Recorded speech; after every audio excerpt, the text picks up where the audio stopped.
I am on a mobile hotspot this evening, and it's been doing okay, but occasionally flaking out. So if I drop out, I'll just try and rejoin as soon as I can.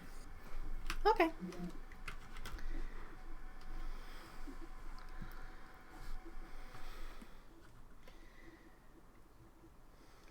Everybody else here? I am here. I'm here.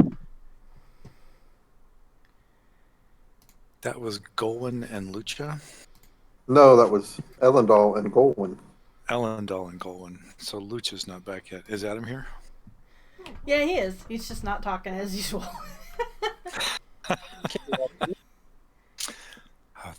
A party talker who will not talk.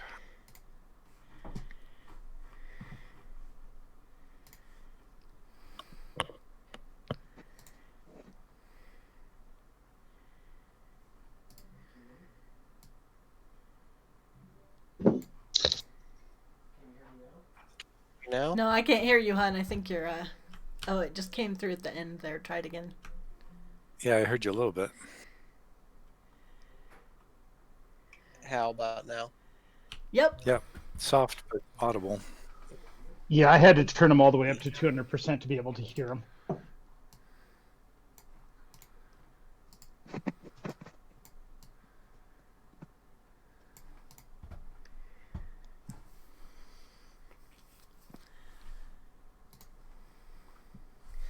Alrighty. So basically, when we last left off, you guys were on the aboard the Bright Nina, captained by Captain Denny's, and you were just chatting up the other passengers and otherwise kind of just wandering around the boat, getting settled in.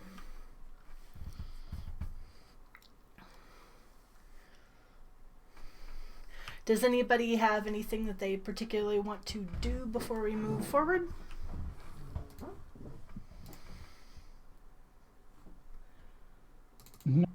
In particular,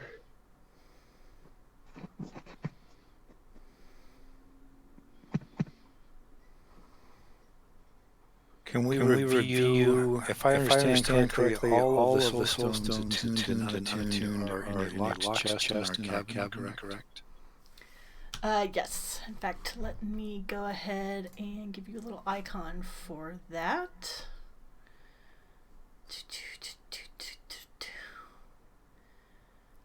Where was it? Where was it?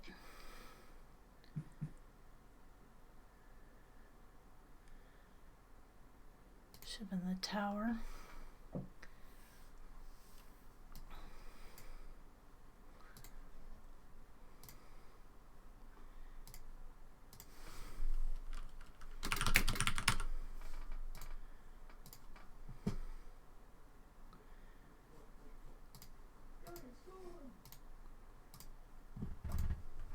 There, now you got a box. All right. So the deck below. Who are those five people with their chests? That's the crew quarters. Okay. Yep, that's where the crew sleep and have their stuff.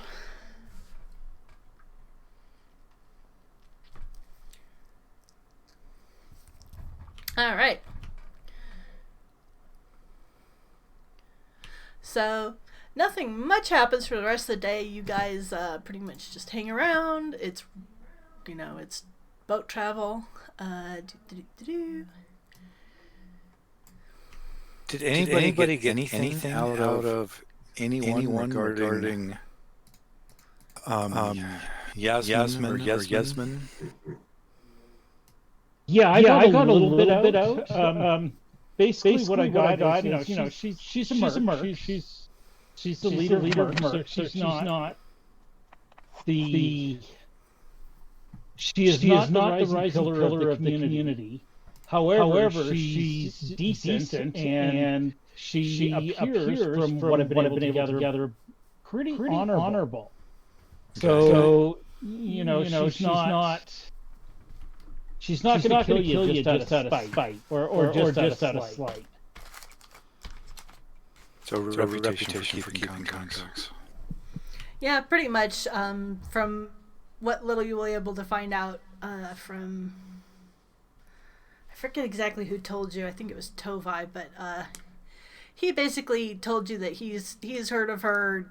She's somebody that's known that if you hire her, she'll get the job done, and she won't run off with your stuff. Even if you hire her to do something sensitive.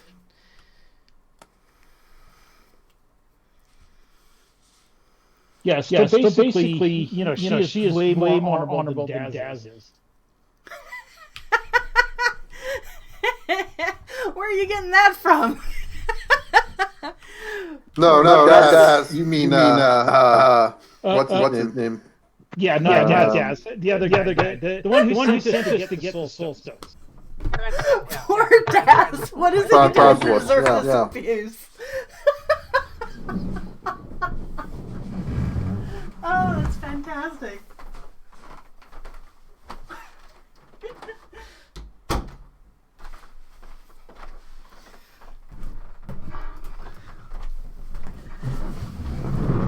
As we see, Lucha has cleverly put forward the strategy of calling NPCs by the wrong names in case he can trip me up.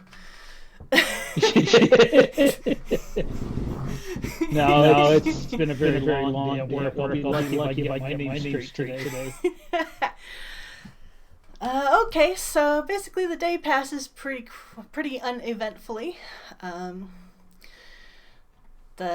Most of the people play cards or do other boring little make-work tasks to keep themselves occupied. And nightfall arrives and you guys pretty much have supper and go to bed. So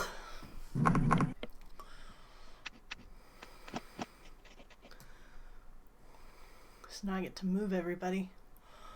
Okay. Why is it? I'm gonna set a word on our door. Why is it not? And on the chest.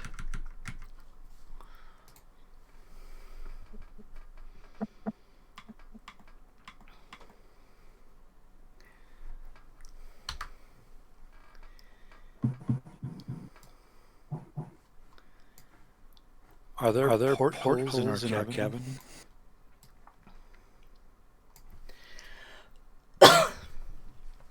Yes, there are.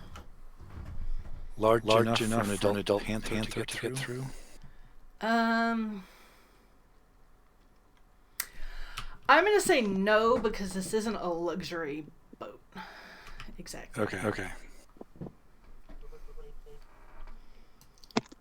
Large enough for an adult eagle to get through.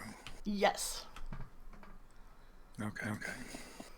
If you want through, we can shove you through. I'm sure they've got butter in the kitchen. Yeah. Couldn't you become a large snake?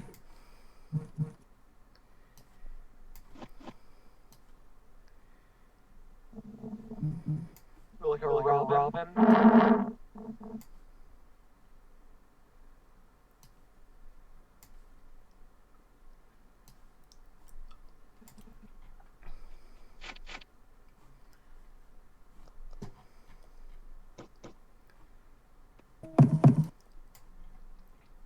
All right. It's evening. We're resting. I'm rearranging everything. And now I get to figure And out... I stand corrected. I did not set words because I did not memorize it. So I'm going to suggest the first night we keep watch. Does Daz have it? And then nights thereafter I'll have words set on any portal that could possibly enter the room.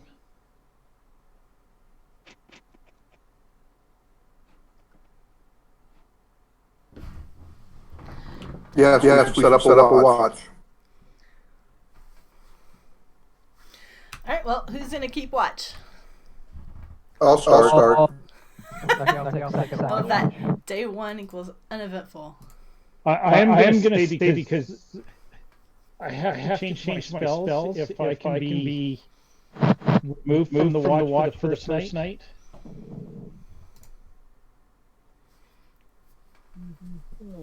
Last or Yeah, that or I'll have to take the last watch.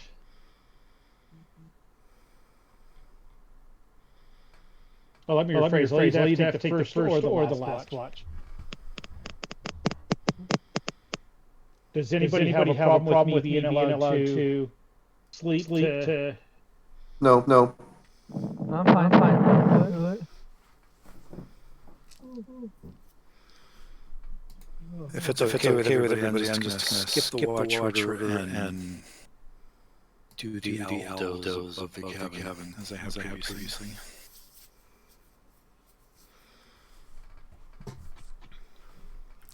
Alrighty, well, about the time of second watch, you guys are all rousted out of bed by some really horrific screaming coming from directly underneath you guys in what appears to be the crew quarters, and it goes on for an incredibly long time, several minutes.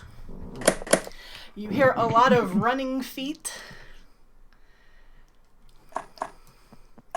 Well, I'm going to get dressed and see what's going on. Hang on, before anybody leaves the room. We are right above the crew's quarter, right? Yes, you are directly above them. And they will not appreciate you putting a hole in their ceiling. It only lasts for a couple of seconds. I'm kidding. I'm going to cast a dimensional opening in the floor so we can see what's going on below. Okay, that spell does not actually make a hole in physical stuff. It makes a hole into another dimension that people can fall in. Okay. Yeah. Well, then the other thing that I can do is cast what was that spell called? It was Dimension. I can shape material, so I can shape the floorboard to create a hole, couldn't I? Yeah, if you want to. Well, I think it'll save us time running downstairs because. And it'll also allow us to continue to stand guard over our chest. Yeah. So I'm going to start creating a hole in the floor with shaping material. Okay, you make a hole in the floor and you see Captain Denny's below you looking up at you.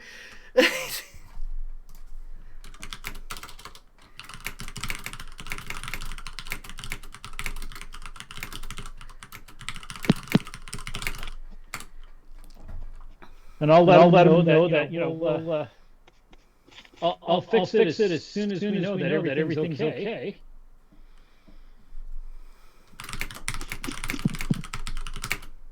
Yeah. What do we see going on?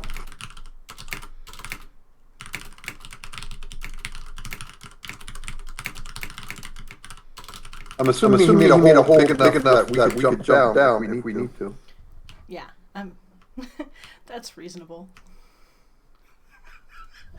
I mean, assuming you accept the making a hole in the floor. So, other than the captain looking up, do we see anything was causing this noise? I just typed it in chat. Okay.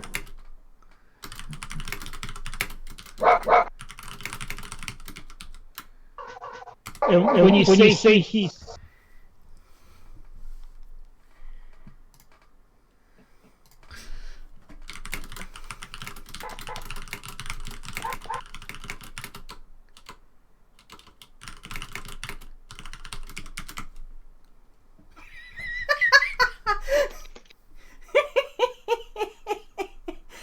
The captain appears to be slightly distracted now.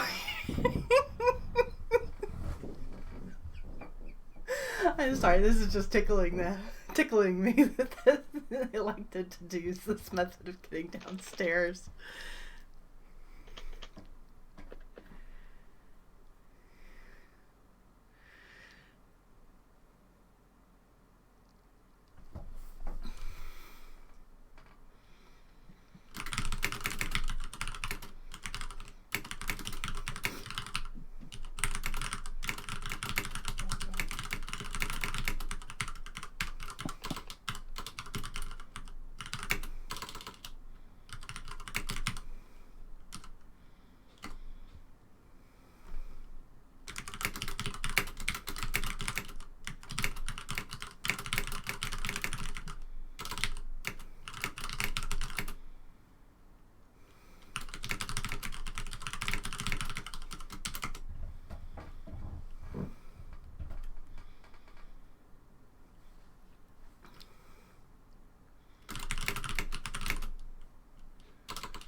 Oh, just screaming for the guy didn't wake up.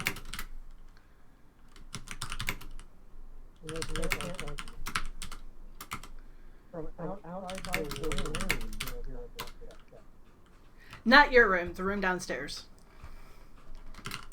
Oh, okay. It doesn't take me any spell points to revert to human, correct?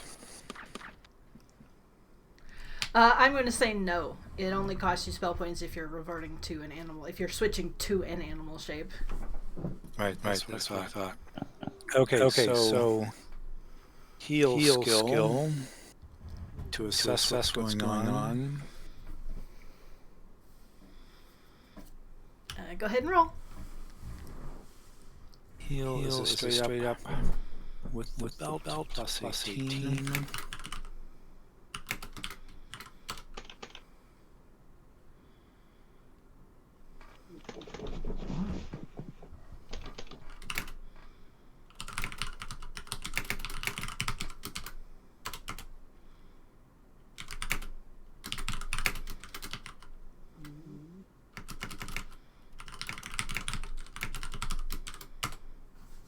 Can I tell what ails this poor man?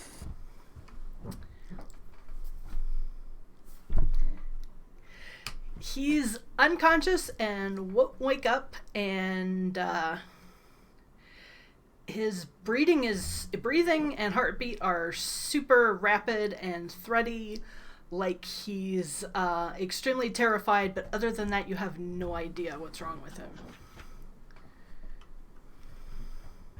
I have never seen this before.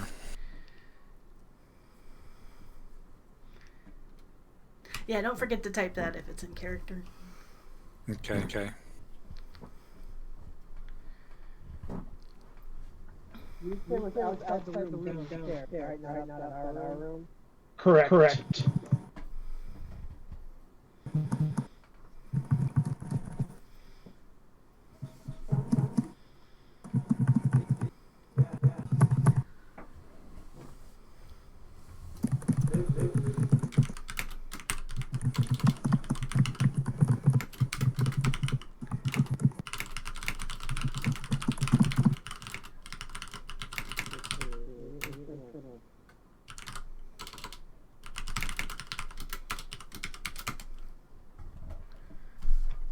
How much of a fall is it between the rooms? Yeah, I'm just jumping down. Yeah. You won't take any damage if you just jump down.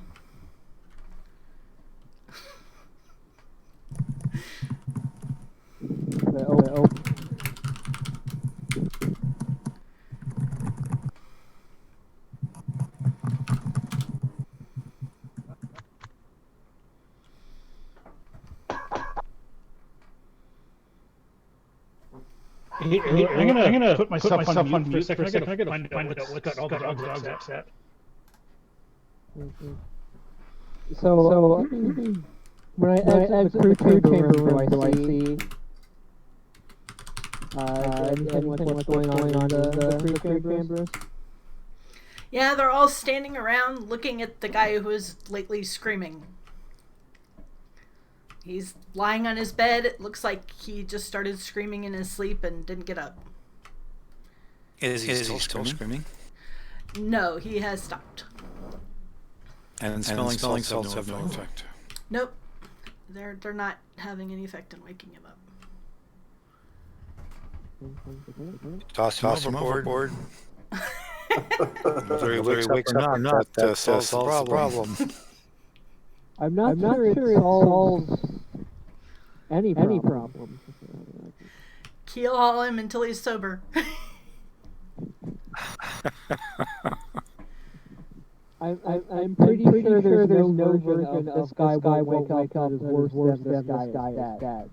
Although I guess I could be made those right. Lucha, can you cast detect magic?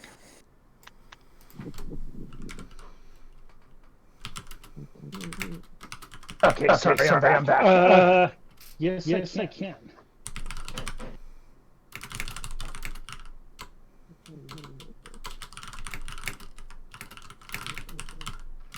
And it just concludes my dogs are plain stupid. The four little dogs decided to pick on the pet.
Lucha, go ahead and roll me Arcanum.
You just go to Linnaeus's room.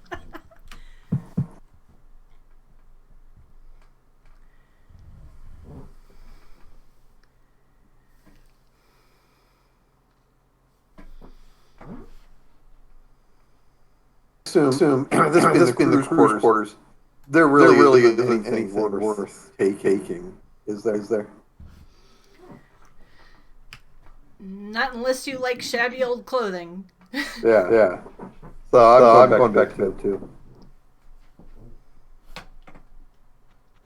Well, we definitely know Elendal is among the less altruistic passengers. Well, there's nothing I can do for the guy.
Sorry, there's a bunch of typing going on in the background.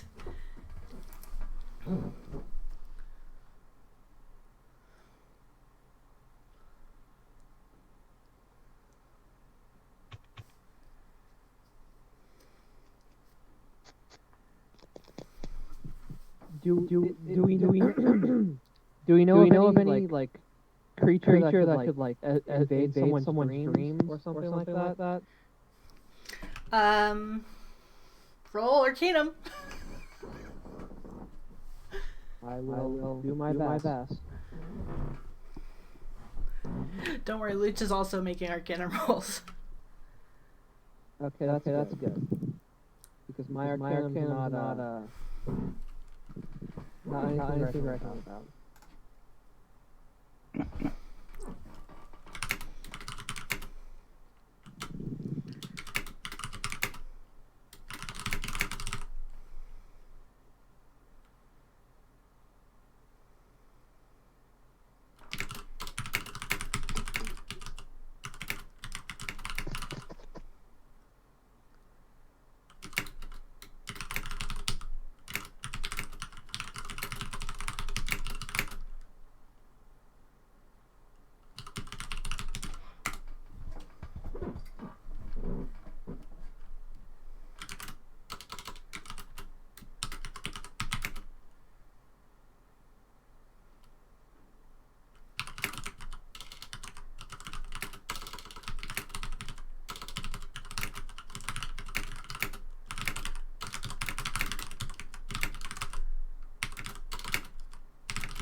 If you're talking, Colin, I can't hear you.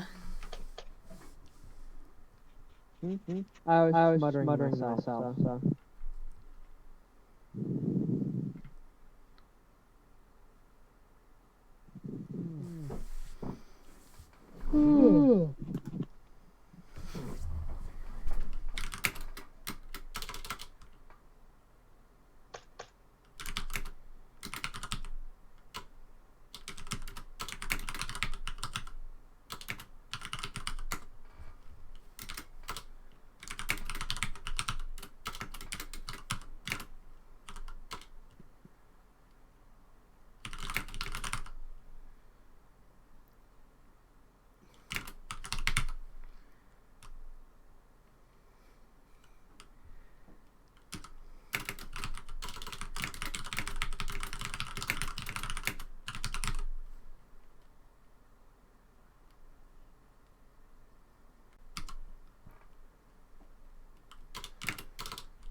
Don't do what? Look a bit more than that.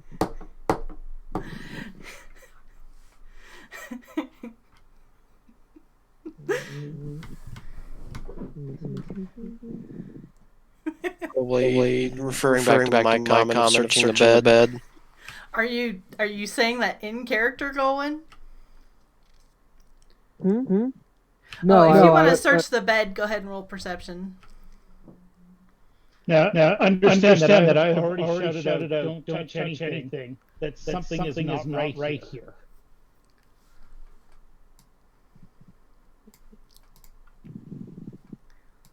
No, I wasn't asking anything in character. I felt I had lost the script a little bit out of character.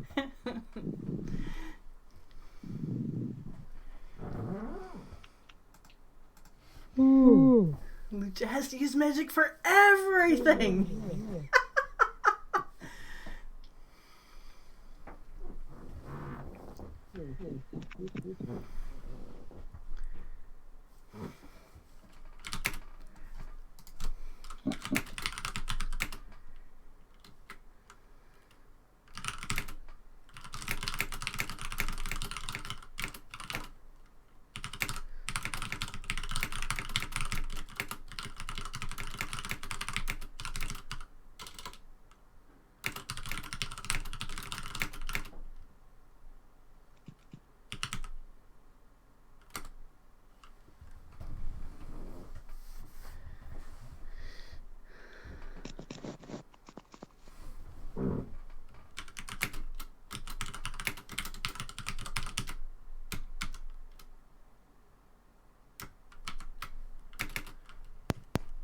Jenny. Yes. Given what you just messaged me, can I go back in time and decide not to change shape and leave the room? Yeah, that's fine. That's fine. Okay.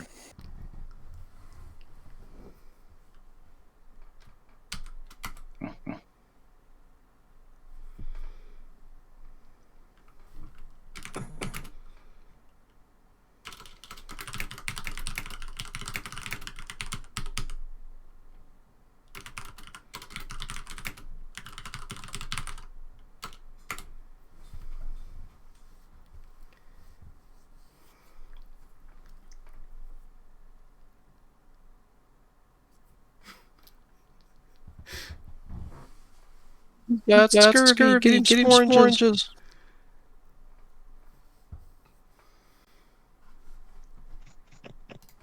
Just give him a Snickers. He's not him when he's hungry.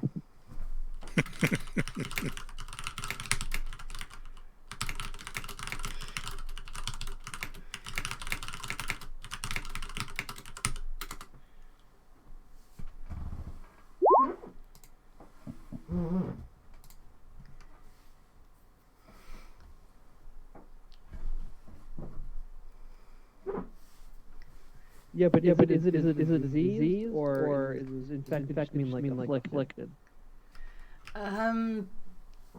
If you want to roll it, you can. Otherwise, you're gonna have to take Lucha's word for it. Well, I'm just asking for clarification from Lucha. So type in exactly what you're asking. I think he did. Yeah.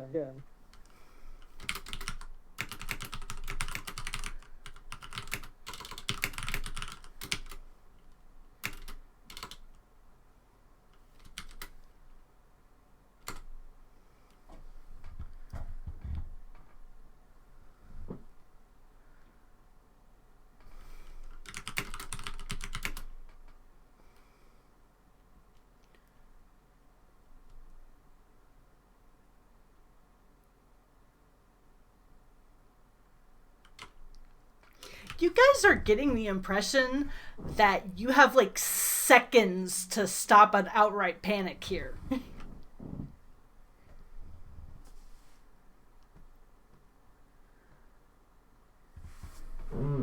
Okay, how the fuck do I whisper to GM? Because /WGM. WGM. Yeah, there's a sorry. There's I know it took me a while. I thought I did that. Okay.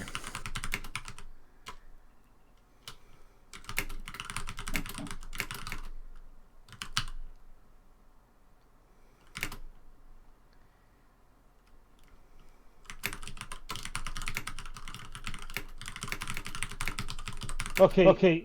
Now that I kind of know what I'm looking for, if I do another detect magic, can I kind of I guess the best word is zero in on what I'm seeing and trying to get more information on just that.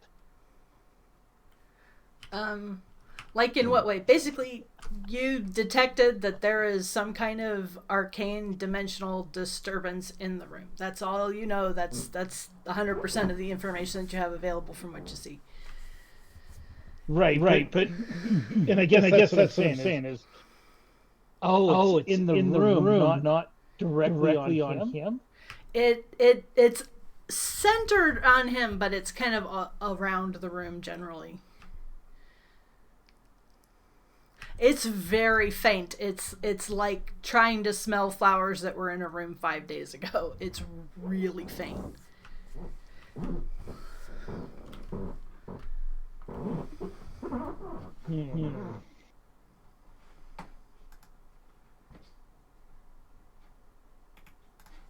Lucha, do you have a sleep spell ready?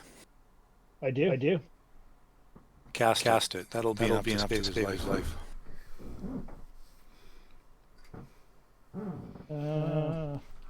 Well, it'll delay things.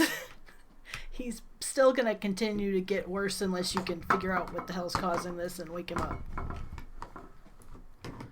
And that'll only last like a couple of rounds.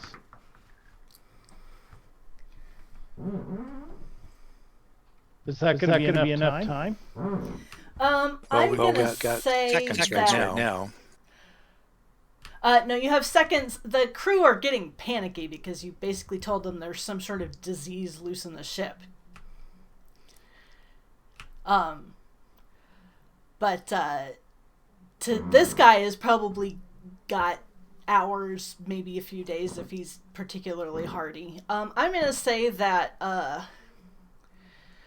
the sleep will still have a stalling effect, even though the actual spell won't last, because it'll kind of kick his body over into a deeper sleep state. Okay. So it'll still have a beneficial effect even after the spell has expired.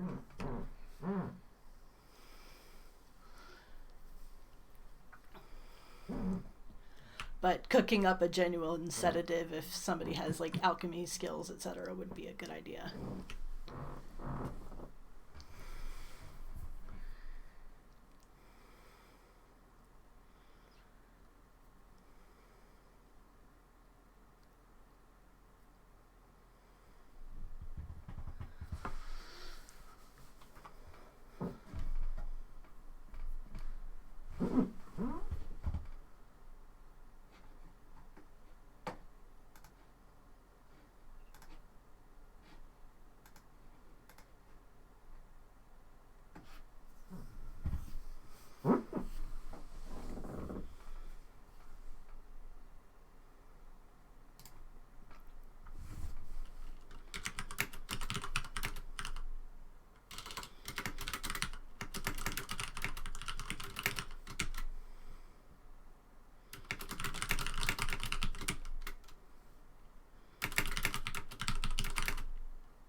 Do not leave Pronbus alone with the chest. Golin's still up there, right? Is that who that is? I'm up there now.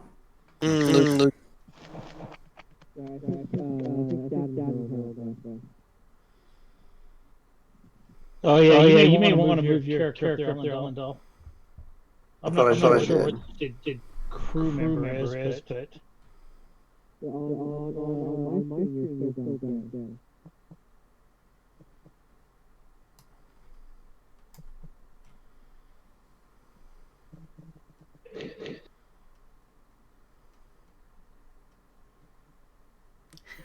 What the hell is he doing now?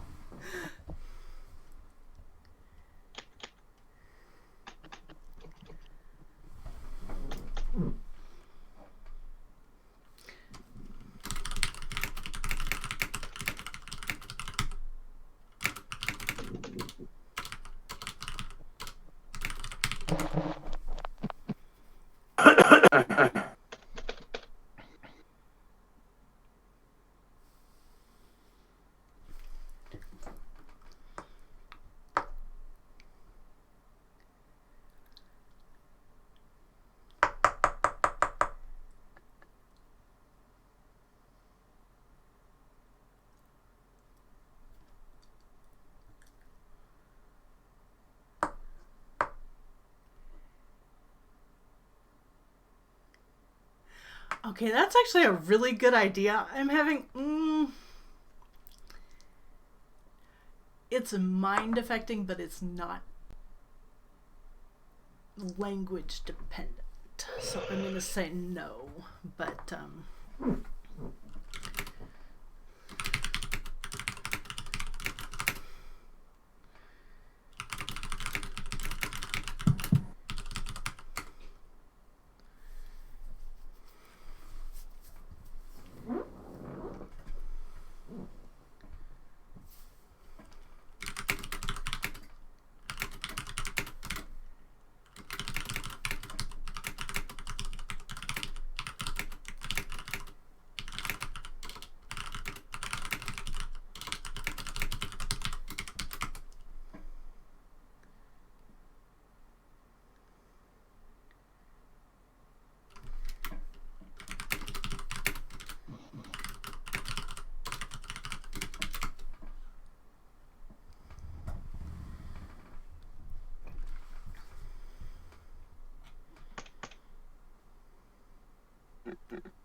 Harold's having some good ideas here.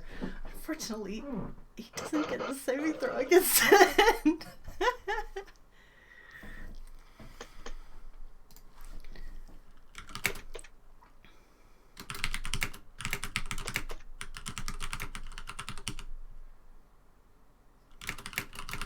The crew member in question does not have a name, nor does he have a token. So he was likely to die anyway. Was he wearing a red shirt? No, they don't have a red, they have white shirts. Red shirt, Starfleet logo.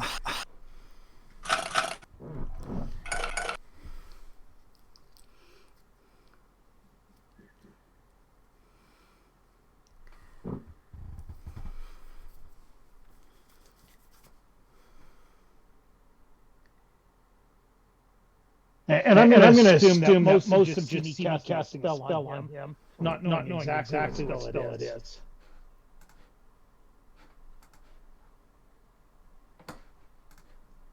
Anti-venom.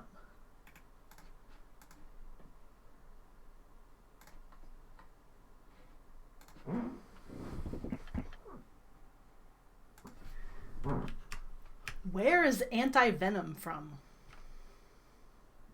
It's actually a cantrip. It keeps away just small insects like mosquitoes and black flies, okay. things like that. Anti-vermin barrier, okay. Oh, I thought it's anti-venom. No, it's anti-vermin Right. barrier. That one. So he may still die, but at least he'll be free of bug bites. Yeah, it was just kind of alleviate the panic situation.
Wait, this is gonna inconvenience me. Do I have to get out of my cabin? No, Arcasio has his own cabin. He is asking you guys if he can sleep in with you, and then they can make a sick room out of Arcasio's cabin. Sure.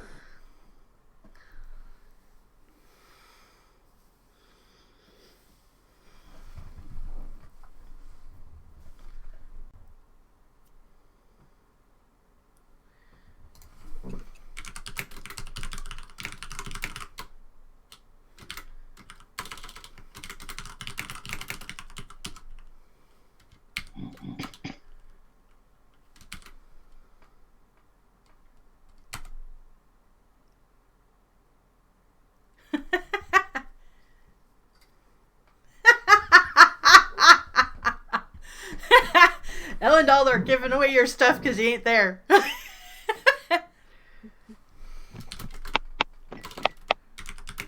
That's my boy.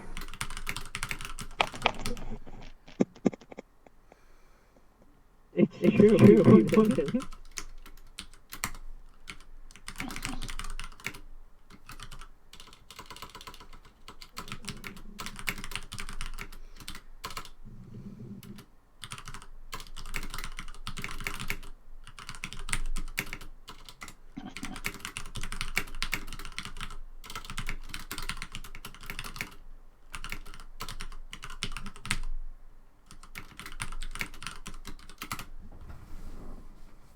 Alright, with a minimum of fuss, they get the second crewman installed in Arcasio's cabin. Arcasio moves in with you guys.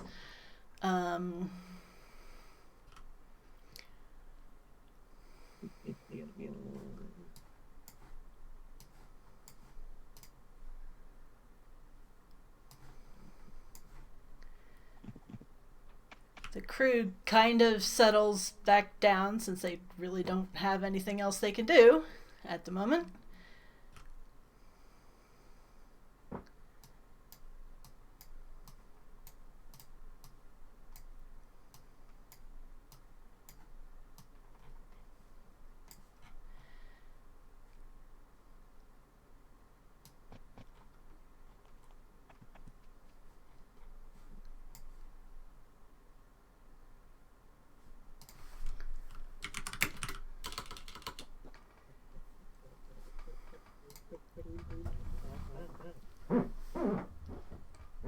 And Goldwyn is talking. I can barely hear you. He's a dim muttering. Talking to myself. And the rest of the night passes more or less peacefully, although Goldwyn, you do notice your patient is fading and seems to be getting worse. Okay. Before, like once we're all back in our room and fix the hole in the floor, I'm gonna let everybody else in the party know, and I guess Arcasio and Prondos will also hear that the man seems to be under some kind of, for lack of a better term, extra dimensional purse. And at this point in time, I don't know how to remove it. Go ahead and roll Arcanum for me.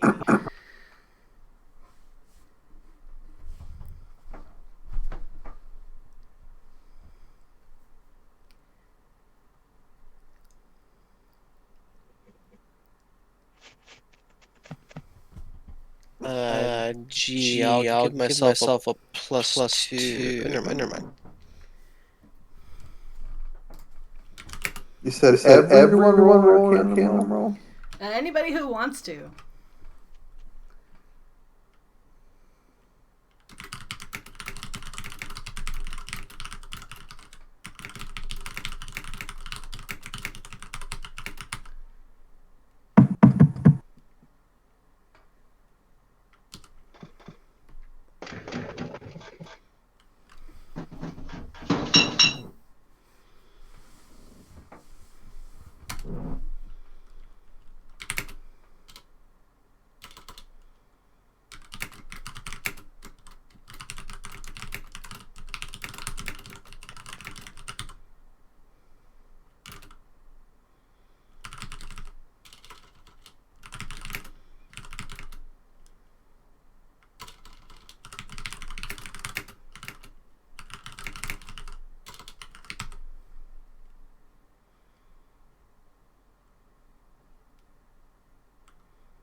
right, since we got a lot of decent rolls here, let me just go ahead and fill in the whole party.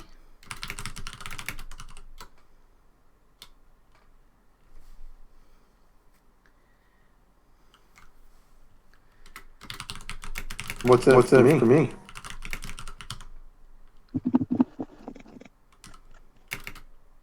It not jumping to you next. Is there a real threat of that? You don't know. You have to put there is. I can assume that it's left me alone all this part of my life. Quick, go to sleep. We'll find out in the morning. What it is. That's much more to do with you now.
It is possible that that particular crewman just pissed off a shaman or something like that, and the curse is limited to him. However, that may not be the case.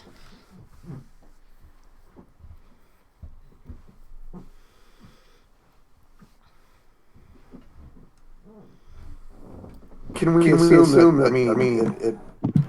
He must have something to do with it, or is it It depends on the terms set in the curse. It could be a general curse that just hits everyone in an area. It could be a curse that is like limited to everyone who interacts with a specific person, in which case it would be infectious like a disease.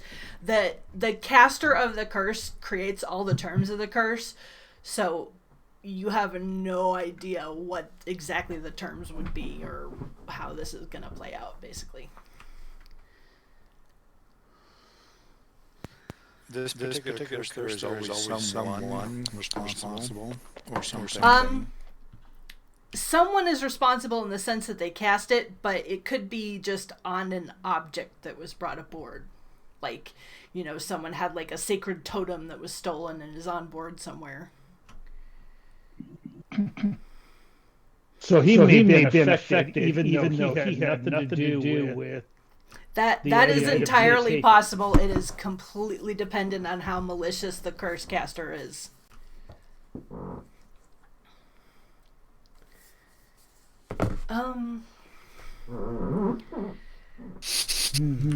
Jenny,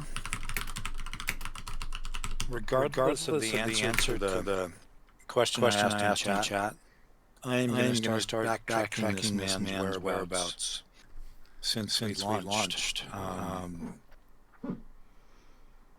via sent if I can.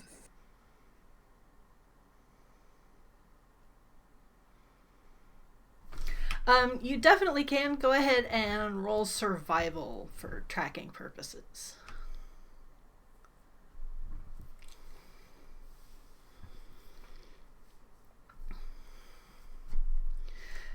It's reasonably easy to do with everyone in bed. It would be much harder if they were all up still wandering around.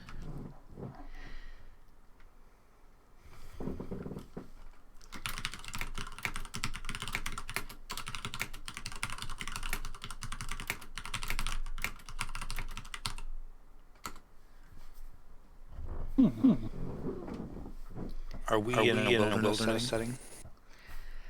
I'm gonna say no.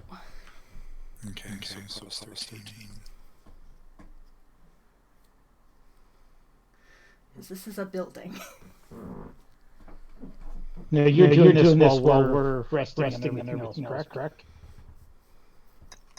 Yeah, I don't think it's taking forever. It could take me an hour or two.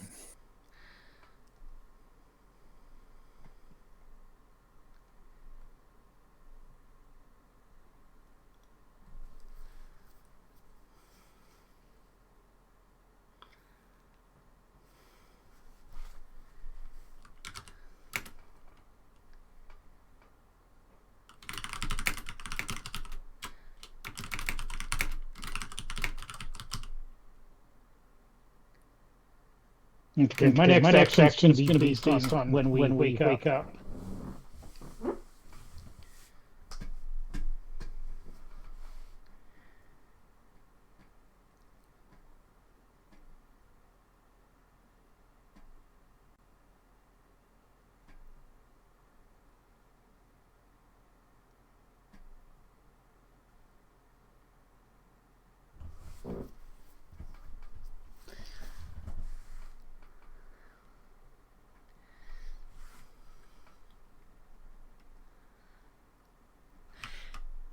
You find the crewman has been it looks like he is one of the guys who does the depth soundings at the front of the ship, but he has actually been kind of generally all over the ship. It looks like he's really friendly in that he seems to spend wherever there's like been a gathering of other people, he has a tendency to stop by and hang out to what you assume chat for a while.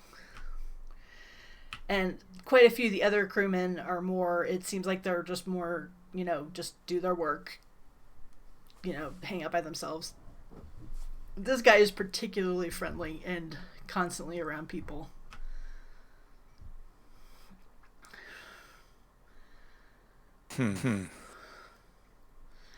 It seems like, in fact, he is, when the passengers are gathered in the lounge to chat, he particularly hangs around them.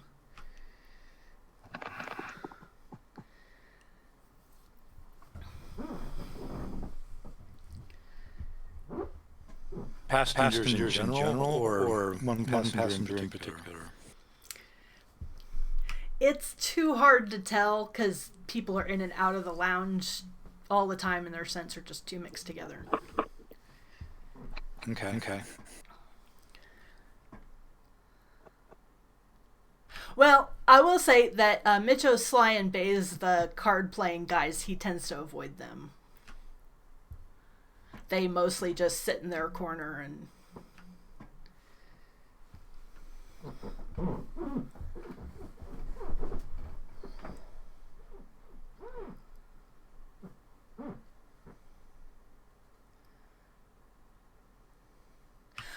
you do not detect the smell of any of Uble's herbs on him. Let me just add that in there. It does not seem that the gnome has managed to press a free sample on him, or if he did, it got thrown overboard or similar.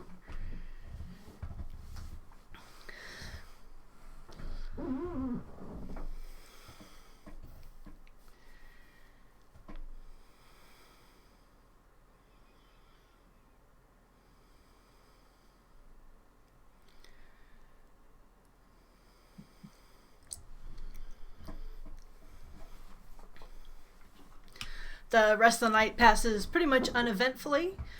Although, Golwyn, have you got any heal? Roll heal. Since you're watching over this guy.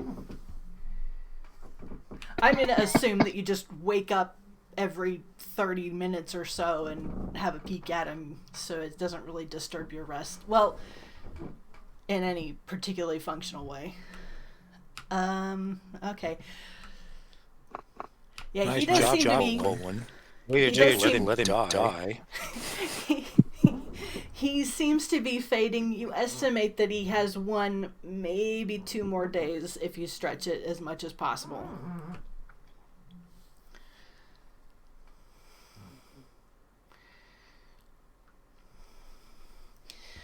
So in the morning when y'all wake up, people kind of gather in the lounge area to discuss the events of the night. Everyone is much concerned.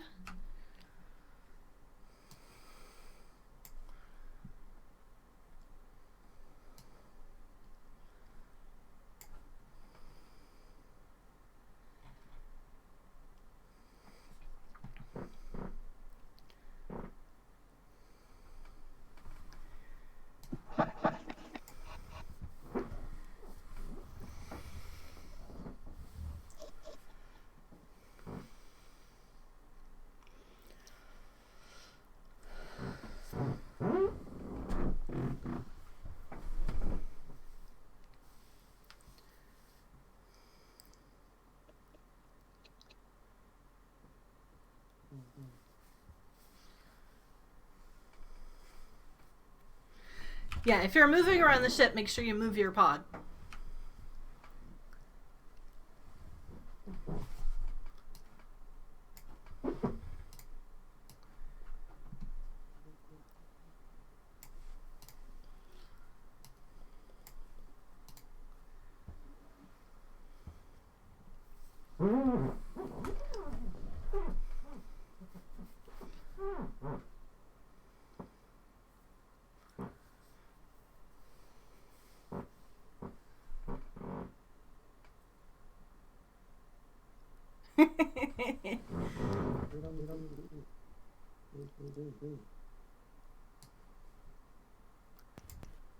Someone is coming through so faint I can barely hear them talking. Yeah, that was Golwyn again.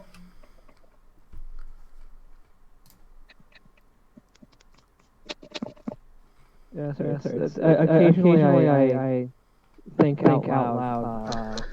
So what I'm doing that I don't move my phone close to my mouth so that you can hear me, but I realize that you can't really tell what's coming from your end.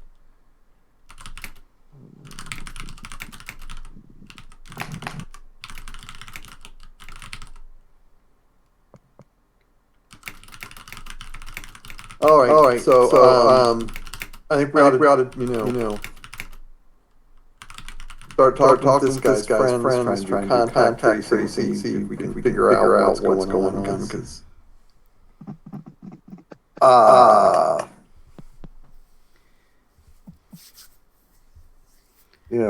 obviously, he somehow came in contact. I doubt the curse is the only person not involved in something. Gets scared to death.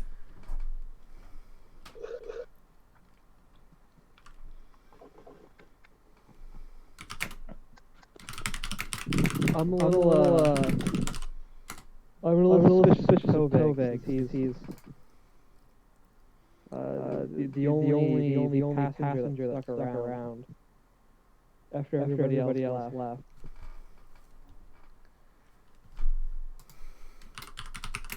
But I suppose it could also be that he's a good guy who's going for the crew member's house. Is Tovek the one with weed? Toveg is the former guild adventurer. Okay.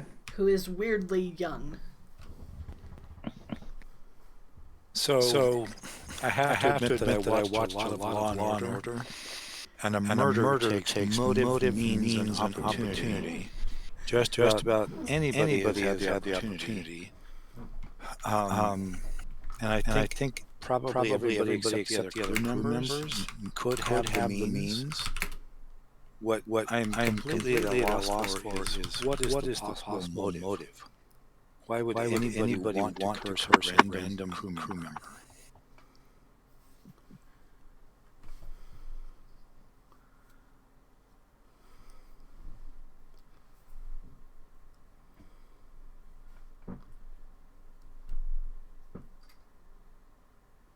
That's a good question.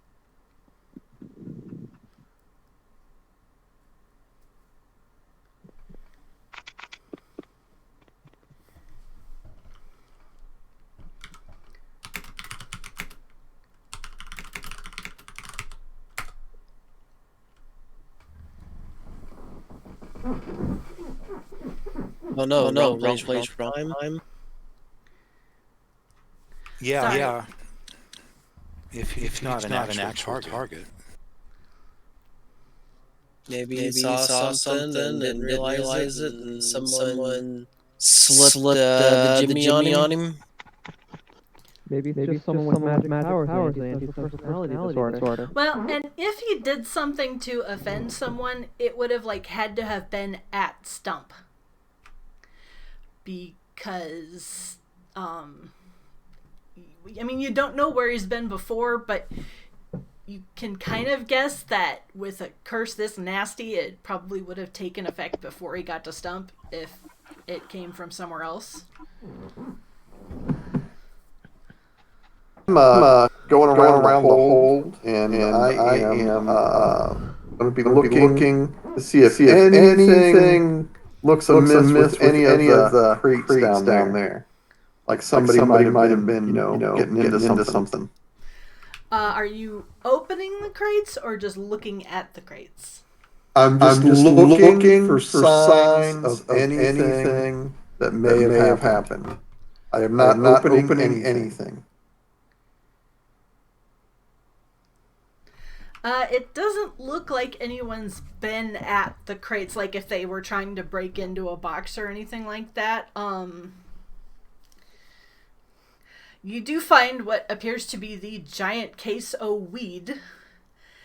And there's another one that stinks of death. So much so that you can smell it quite clearly even through the closed crate. Alrighty.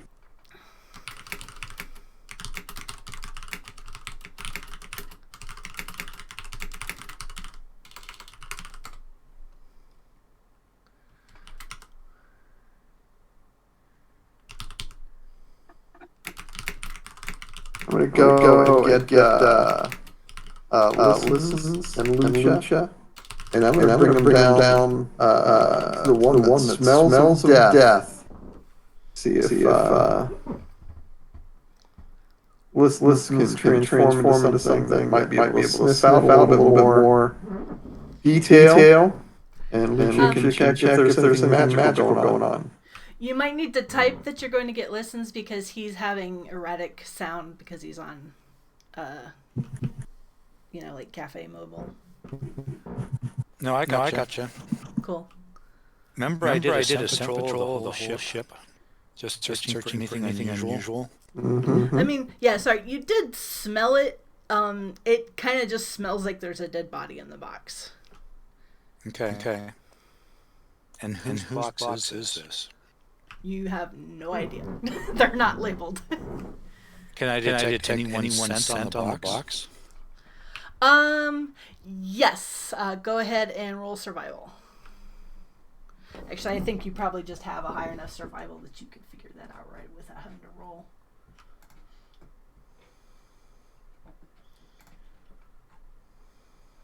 Come on. Open. Yeah, it's not a particularly difficult check. You can just figure it out. This is Linnaeus, the snob's box. And it was here when we boarded in Stump? Yes. You guys were pretty much the last people to board on leaving Stump. So pretty much everything else was aboard by the time you got on board. That's a lot of boards. Do I smell the stricken crew members anywhere near this box? You smell it a little bit because they have to kind of go through the hold to get in and out of their quarters, but you don't smell it like particularly on the box like he was messing with it or anything like that. Okay. But he could have been loading. That's see what entirely I'm possible. trying to do?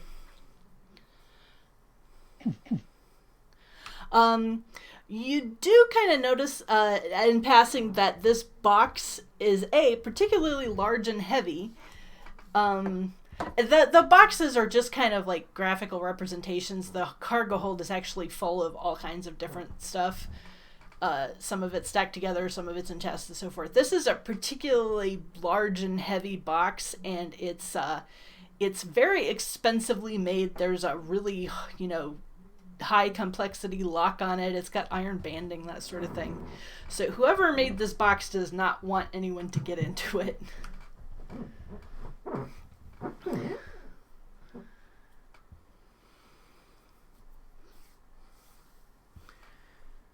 I say we get the captain and let him know we think this box is suspicious. Okay, well, I'm still working on trying to determine a few other things before all this happens. Shoot, yeah. What were you? Oh yeah, there we go. The will save. Okay. Yeah.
Jenny? Yep. Okay. I have the spell as a temporal spell, but it says it applies to one magical effect that I am aware of and have identified. I've come nowhere close to actually identifying this effect. Is that correct? Right. Yeah, you're not sure what it is. Lucha has determined that it is basically an extra dimensional assault of some kind. He would probably have a chance to dispel it. But I don't have the dispel spell. I'm gonna say that if you have listens cast, can you cast a detect magic listens? I don't remember. Nope, I think we decided that you don't have cantrips. I'm gonna say that if listens makes a DC 10 Arcanum roll, you can talk him through it closely enough that he could at least make a shot at it. Okay. Listens roll Arcanum if you want to try that. This is straight up.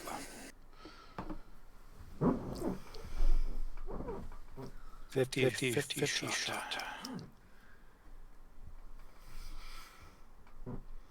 14. All right. Let me look up the spell. I know exactly how I did or did How not. long does it take me to swap out spells? Because I don't walk around with the spell.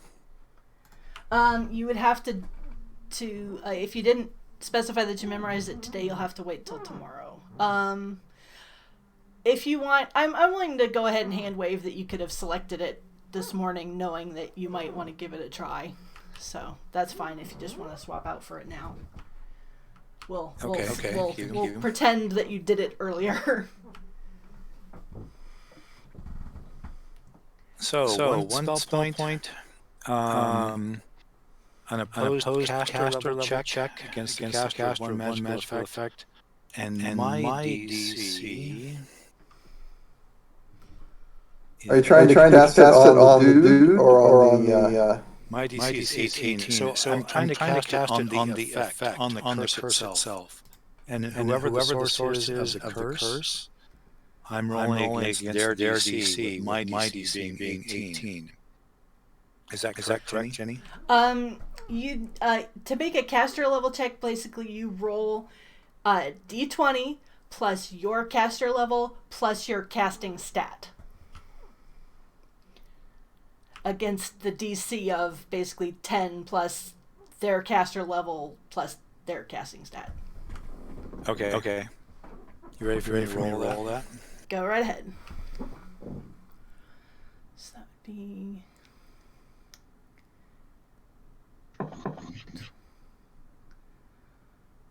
And what do we call this? Just spell check? It's a caster level check, basically. You make them for a couple of purposes, like... Yeah, like if you have to concentrate on a spell. Oh, that's a good roll. Did I do that right? It should just be your level, which is 5 plus your casting stat. What's your wisdom modifier? 5. Okay, so it should be wisdom modifier is 5. Plus 10. Yeah, it should be plus 10. So that's a 20 instead of a 28. Unless you have like a feat that gives you a bonus to dispel magic or something like that.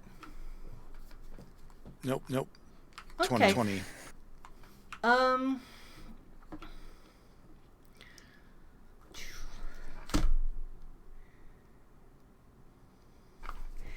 It doesn't work, but you, in casting the spell, you sort of figure out that it looks like it might have worked, so you might try casting it again and see if that can work. Okay. Basically, in character, you cast the spell and you feel a mighty struggle of magical energies, and you can't quite overcome the source of the magic before your concentration on your spell fades. We'll call it, that's what it feels like. So you get the feeling that if you really grunt and try, and you could successfully overcome the caster level here.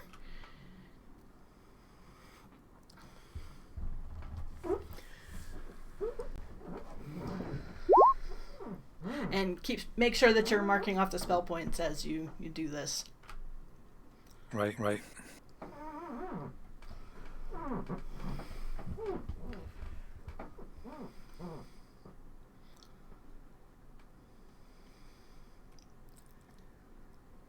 I assume a 17 doesn't get through. Nope. Can I just keep trying until I get it? Yeah. If you want to take 20 in effect, you basically mark off the spell points as if you cast it 20 times. Or you can keep rolling. Yeah, I'm gonna try it again.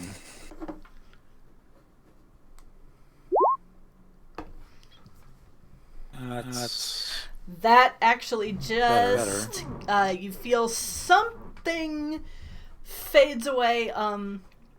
The guy does not wake up, but he suddenly basically all of the fear effect that you were seeing on him fades, and he starts breathing normally and so forth, and you think that he's safe now. But he doesn't wake up, probably because he's exhausted.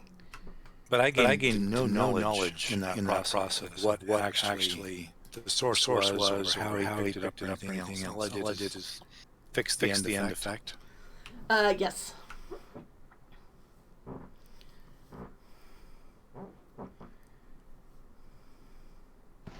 Okay. Apologies, I'm back. So that hear this right? You remove the curse from him? I did without. But essentially, what I did is, I'm like a mechanic who's fixed the symptom, like changed the tire without knowing why the tire blew, or that it was out of alignment.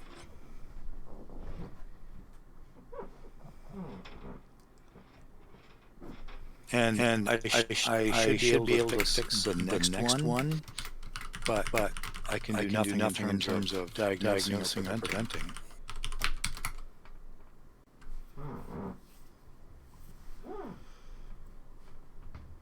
Can I tell if that statement is accurate or inaccurate?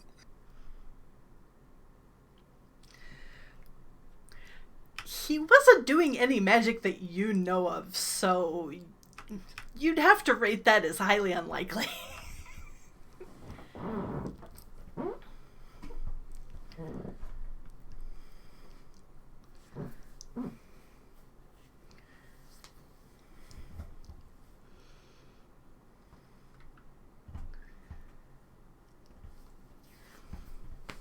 Uble does not appear to be an actual spell caster of any time. He just seems to be extremely superstitious.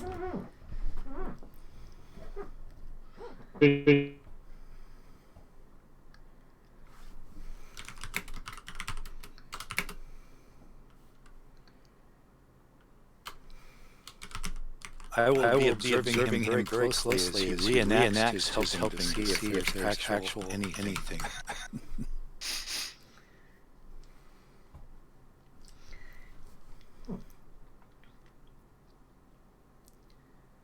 He seems to be calling out a bunch of names of supernatural creatures that you aren't particularly sure what they mean. Okay. Basically, he seems to be portuning either the gods, the spirits, or something for assistance. So he's having the same effect as most faith healers. Pretty much. Okay. Well, it would have been really nice if part of that. I mean, that's we've done good. It would have been nice if we figured out how it happened. You guys earlier had said that you were going to talk to the captain about the smelly box. Also, I believe. Did Lucha detect magic on the smelly box? I don't think so. And unless the box itself is magical, it wouldn't really tell him anything. It's, like I said before, it's not X-ray vision. It wouldn't tell him if the contents were magical? No. Unless the box itself is magical. Basically, you have to be able to actually see the thing that is magical for that spell to do anything. Okay.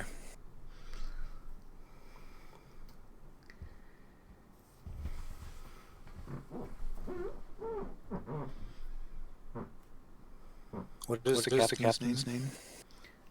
Denny's.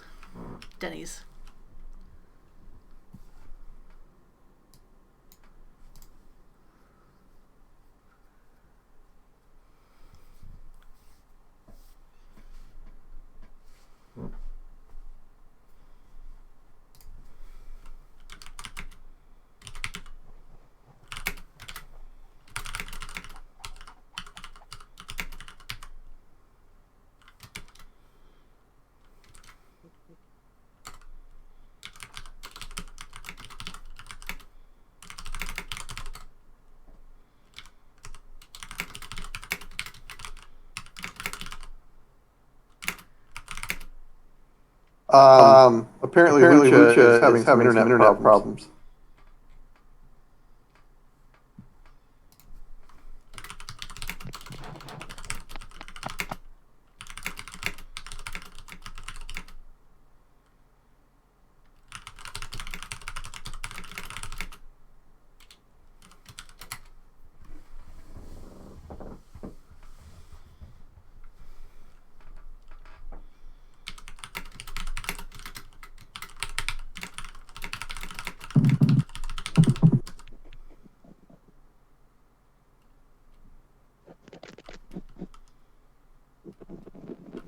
Weird historical artifact. Smells like death. That sounds like curse right there.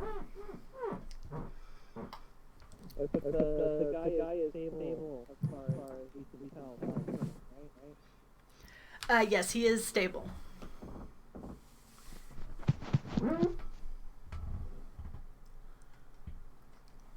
Can you guys hear me?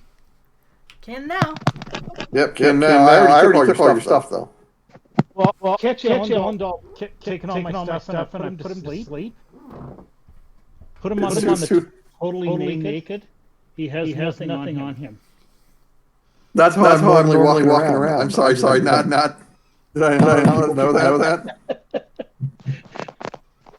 Kimmy's going. You guys are all sick. Okay. I'm sorry. Our internet went down for about 5 minutes there. So, a couple of things. The last I heard was somebody. Did they remove the curse from the crewman? Yes. So Jenny, would it be prudent for me to try and redo the steps that I did before that happened? You mean like try to read his mind now? That he's not having a fit? Yeah, you could try it. Okay. So I'm gonna redo the same thing, and I'll share with everybody. So you can just let everybody know.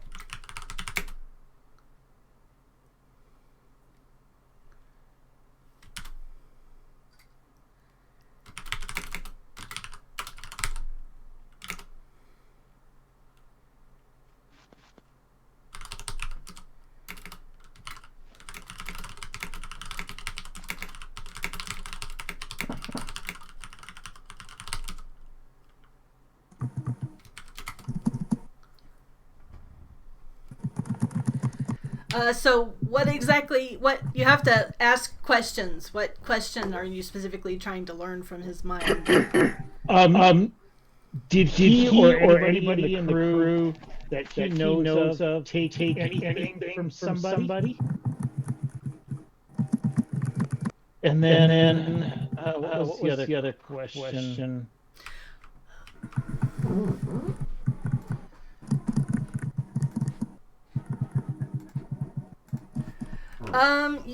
He does not appear to be a thief. He hasn't stolen anything that he is aware of.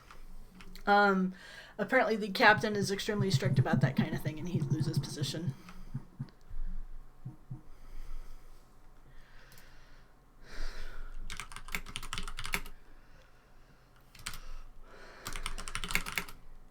So those were the questions that I was trying to figure out.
And listen, since you we would need you to dispel if any of us got cursed.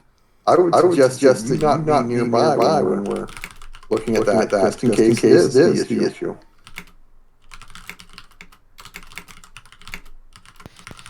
Good call.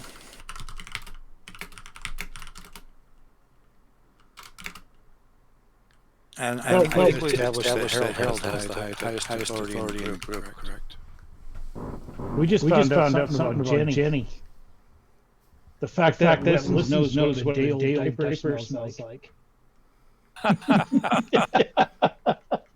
Sorry, I was scrolling back to the myths, so I get caught up. And I saw that, and it's like, okay.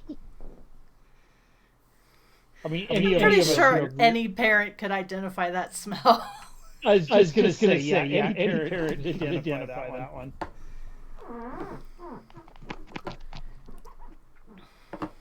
Harold probably does have the highest. Mine is 12. My authority is 12.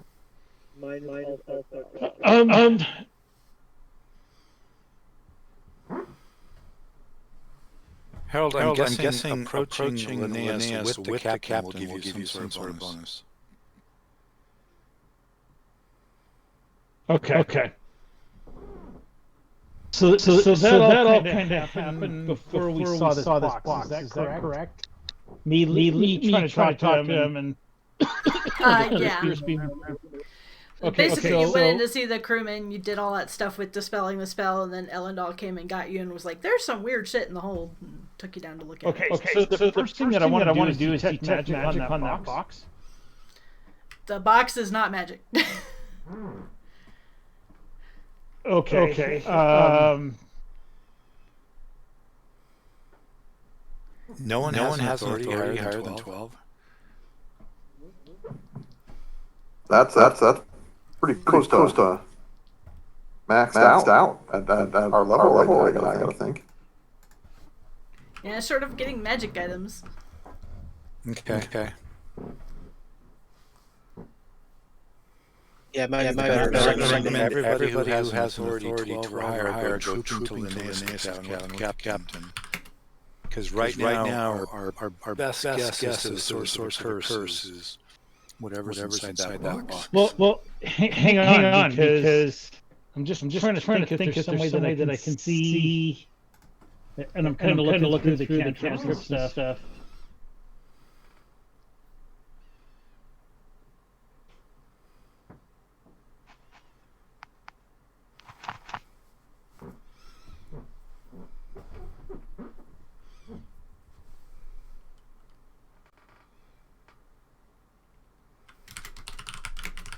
Oh.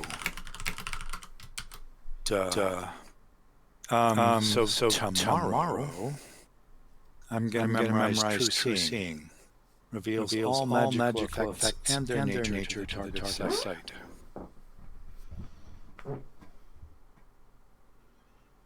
Somebody needs a... So that would that curse? All magical effects and their nature to the target site, and that's pretty comprehensive. Well, do we want to wait till the next day? It's certainly We're going to be on. Okay, so I don't detect anything magical on the box.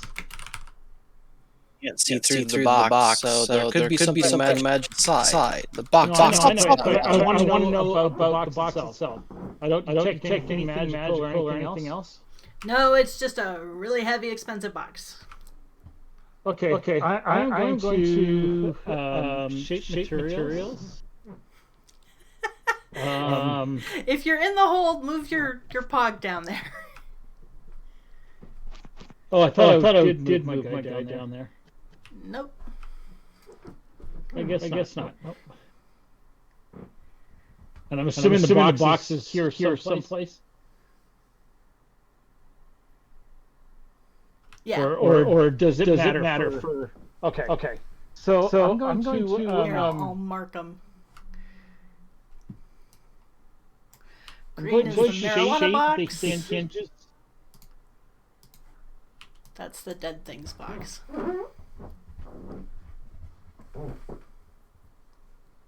Okay. So I'm going to shape the hinges. More so the pins on the hinges, so that they can be removed. Or is this nailed shut? It's not in any way magically protected, so that you can probably remove the hinges that way if you want to. Okay.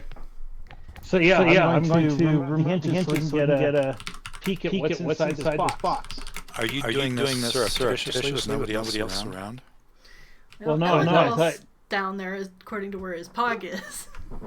I'm not sure that I want to, but I'm going. So I am going to actually hold on, buddy. And then I am going to check for any sort of traps or anything.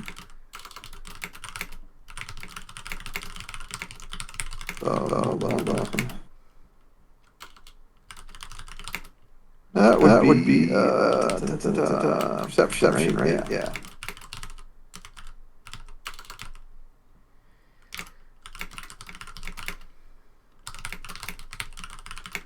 Do I see any traps or anything on this? Nope, no traps. All right, I'm still gonna move back over here and say, go nuts, do what you want. Okay. So It's what almost what- like a Dale type. You've handled one of those. They're their own defense. Alwyn has tea.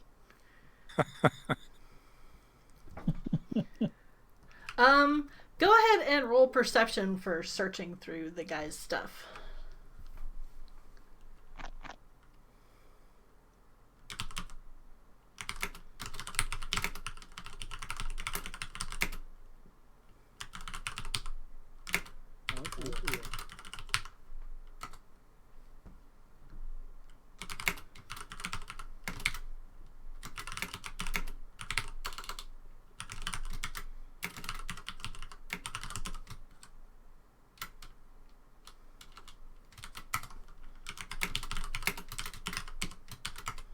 And whoever is assisting Captain Dennis and make his announcement needs to roll authority here. And, say something to back him up.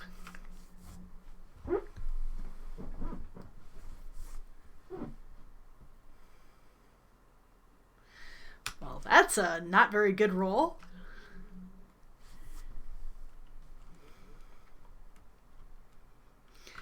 Searching among this box, you find some skulls that look to have been fused together, and they seem to be the source of the stink. There's a bunch of really weird crap in here. You have no idea what most of this is. There's like religious totems and just weird collector's stuff that you'd like find in a museum. So could I do a religion check to see if I know at least something about them?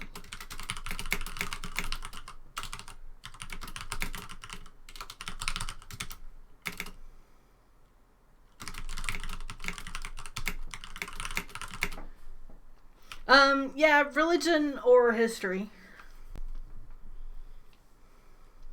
Let's see what's higher. Well, I'll do a history check.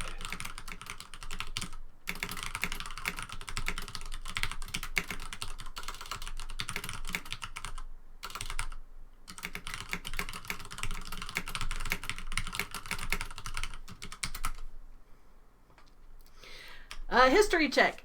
Oh, wow, that's a sacred orcish totem from... Basically, you don't learn anything particularly relevant to whatever's going on here. It looks like just a bunch of weird historical stuff. I mean, this is... You've got some orcish things here. You got a couple of dwarven items. Oh, look, that looks like some elven stuff. So basically what you're saying is I didn't find the Shroud of Turin, but what I did find is, no Spear of Destiny. Templar. Yeah, pretty much. Okay. Did you detect magic so on I'm it gonna... once you had it open? Oh yeah. That'd be the first thing I'd do before I do any searching. Oh, great. We don't want searching our stuff. Several of the items in here do appear to be faintly magical, but it's like magical contagion, like they were used in magical, like ritual objects, that sort of thing. They are not themselves magical. They were just proximate to so many spells that they have magical residue now. So I can surmise from my knowledge that these items would not be the source of correct? They're kind of residue other things. They don't. Yeah, there's nothing in here that screams of the type of magic that you've seen involved in whatever's going on here. What is the smell so bad? Again? Yes, please roll it. So I'm gonna close it back up and then put the pins back in place.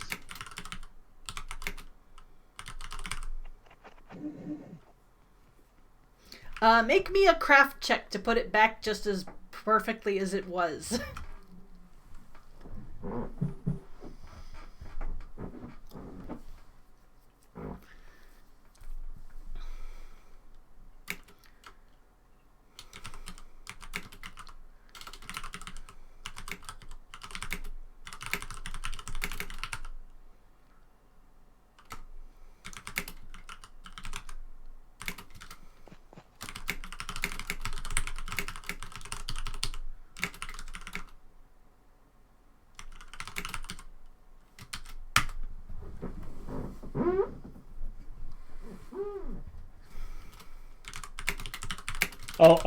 Sorry, Jenny, that should be a 29. I have 14, not 20 for... Alright, you think you've got it back together in such a way that it won't be easy to notice that it was ever taken apart. Okay.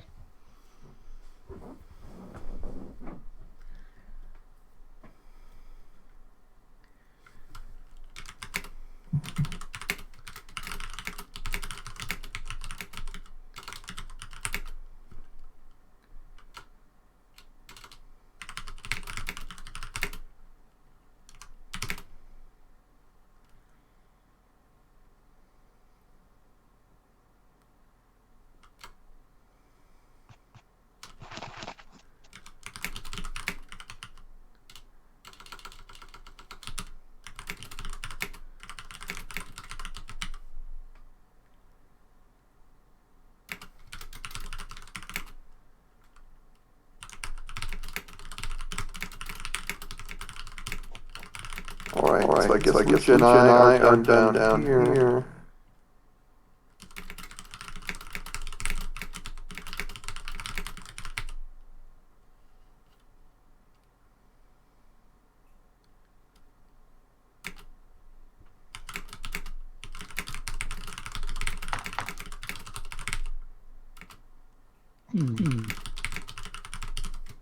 Hang on, Ellen, before you start to walk away, I'm gonna say, wait, I think I have an idea.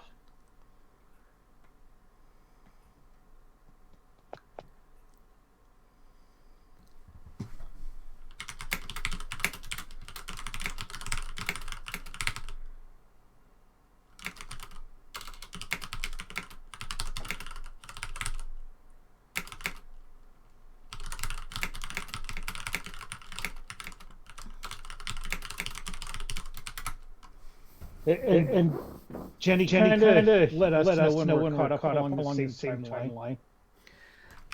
Basically this has been going on while you guys were searching, so this is pretty much right now.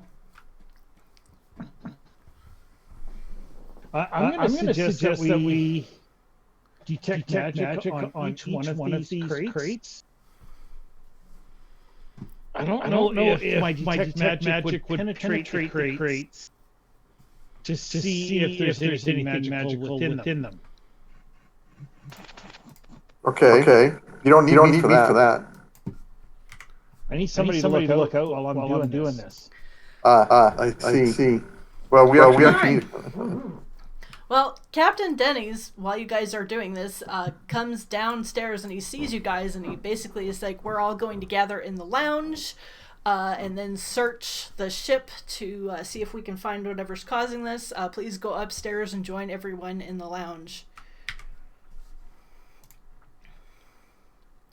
And then he goes down in here and wakes up all of his crewmen.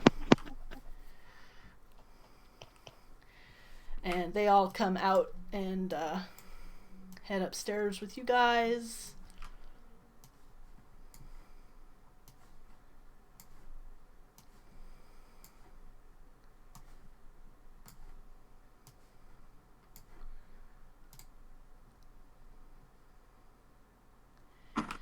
And they put the mules in the stables.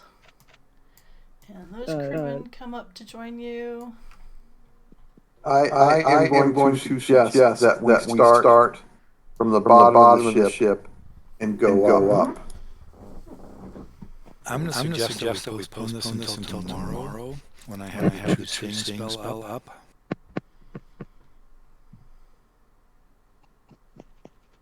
I think our chances of actually identifying exact cause are going to be much greater if we have true seeing.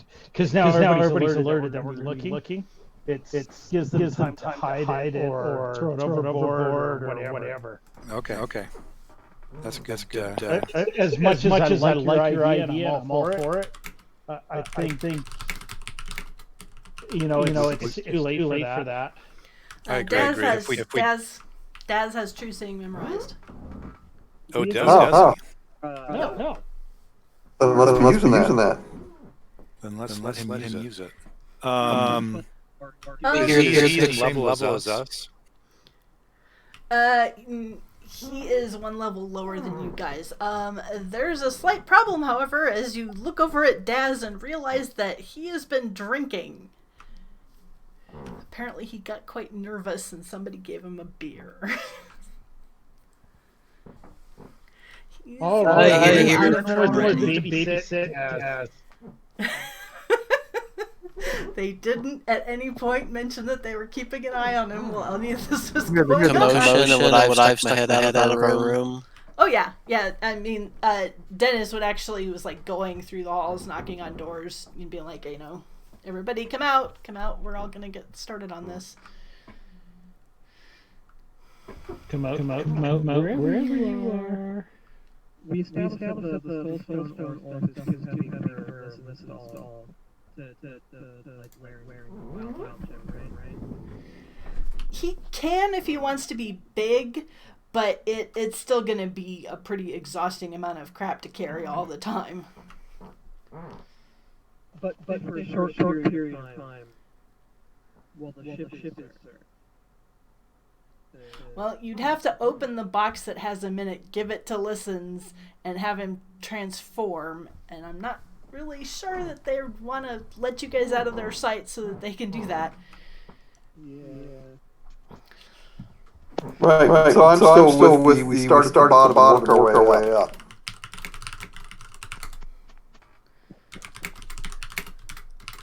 So choose thing only lasts one round level. Which means we need to save Daz and true seeing until we think we're fairly certain that we've identified the source. How many spell points does it cost? It costs 3. That's why I asked his level. If he was fifth, you could spend another 2 points and get up to minutes a level rather than rounds a level. Got 5 minutes. He is 4. Yeah, so he's limited to 4 rounds of true seeing. What does he only have spell point? I mean, he's a wizard. He's got a fair number of spell points, but he'd just have to cast it over and over and over again, and he'd need to know what to look at before the spell wears off, basically. He can't just go through the ship in searchlight mode. Oh, could he? No. Let's see, where am I at? So, like if you were here, could he search these 4? 1, 2. In order for him, true seeing is also not X-ray vision, so the box would have to be open, but then he could look at it and see what's there, basically. Yeah, my understanding of the way true seeing works is that he can look at an object and know if what we see the object to be is what the object is. Right. So if it's an illusion, it would reveal that it's an illusion. If it's got like distortion magic cast on it, he would see what it actually is there. That sort of thing. And also he would know what type of magic it is. I mean, he could look at it and be like, okay, this is arcane magic, this is divine magic, etc. So like if something were buried in the weed, you wouldn't know. No, Because you he have was to supposed to be in the weed. right. You have to Uncover actually, whatever it is. Yes, you'd have to reveal the object to his sight in order for it to work. He can't just look through things to other things. However, if the weed itself were some other kind of thing, he would know that about it. Right.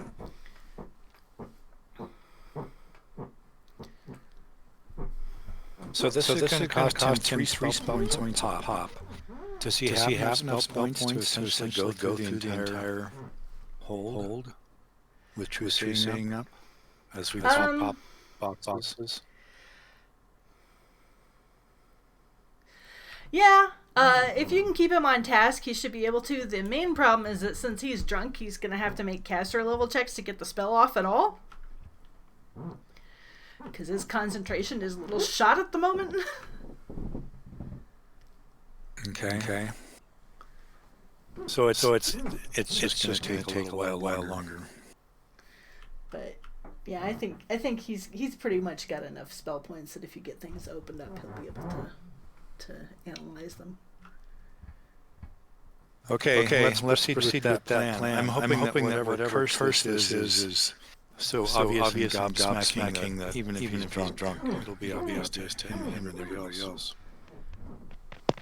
Is there any way we can magically make him undrunk? Like he would healing help out at all? Anything we can do? I'm gonna say that you could probably use cure to remove it, because Pathfinder generally treats drunkenness as a disease. Or, well, it would either be a disease or a poison, so either way you can basically diagnose him. He's plastered and cast cure on him. If you want to make a heal check and cast a cure spell on him. You betcha. So straight up heal check, right? Yep. Which is currently plus 18. Okay, you don't even have to roll. Drunkenness is quite easy to diagnose, especially since you already know he's an alcoholic. So I spend a cure point and all of a sudden all of that booze was wasted.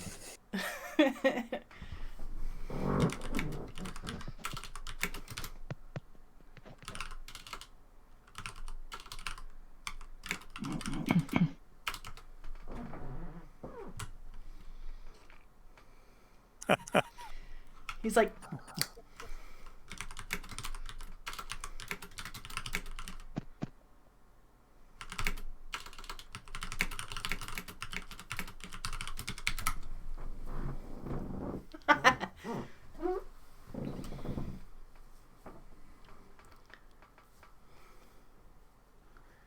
All right. Well, we either basically want to start here and work this way. You're kind of running the show at this point, so if that's where you want to start, that's where basically Start here and if you go down there. Yeah, just put your pod where you want to start, and everyone will kind of congregate down there around you.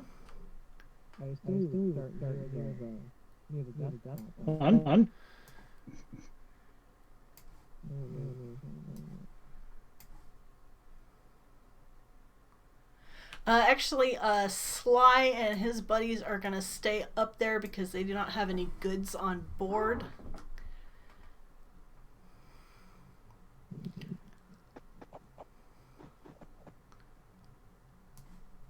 But the rest of y'all... and Tovagan does not have any goods. So the process that we have so far advocated, is that going to end up with people demanding to look into our chest? Yep. That's why I want to start here. And then murdering us with the Soulstones? Well, I don't know about the murder plus, but they're going to want to search your stuff too, yep. Okay. Mm-hmm. So hopefully we come across it before we get to our chest. Let's make sure that our chest is searched last. Well, that's the thing. We start here and come down this way. and then we come start here and move this way, and then we do this room. So ours is going to end up being last. Very good. Very good. So first thing you know, I'm sorry, crew members Lucia, to open their chest. you were breaking up. You're asking the crew members to open their boxes? Yep. Okay.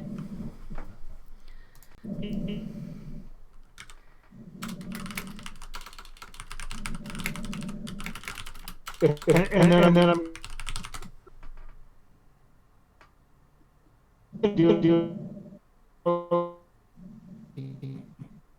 Is it just me, or is Lucha breaking up real bad? Nope. It's him.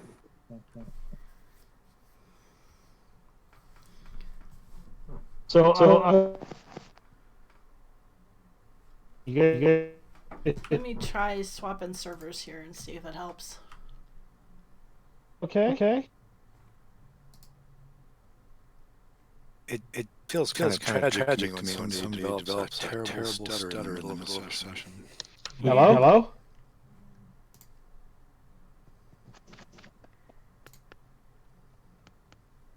Lucha, count backwards from 10.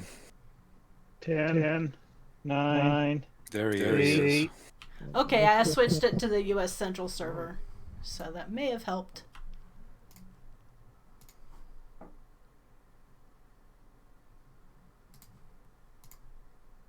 Okay, Lucha, you were saying?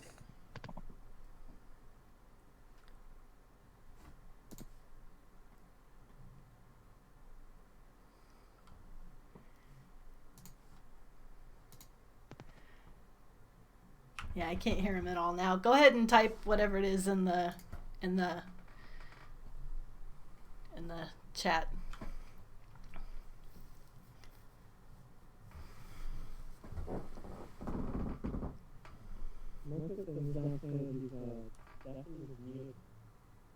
You're really light there, buddy.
And basically we'll just go, 1, 2, 3, 4, 5, 6. And then these last ones will go this way.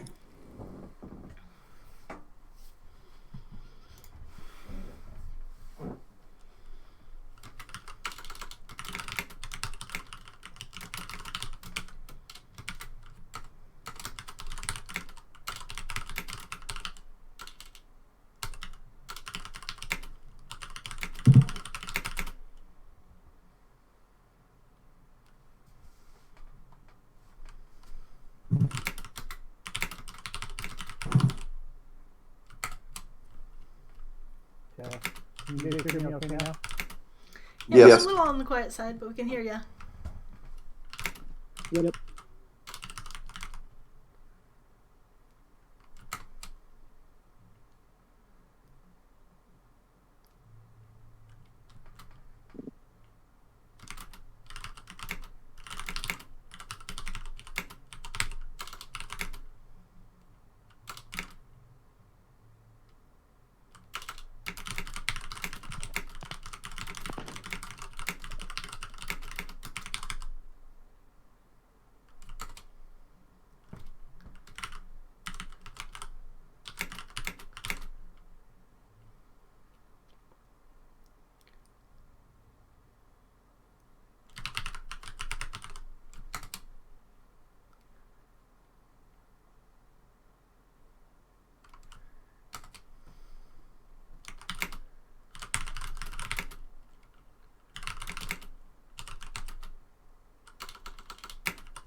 I should have Daz roll perception here. Oh, it's not very good.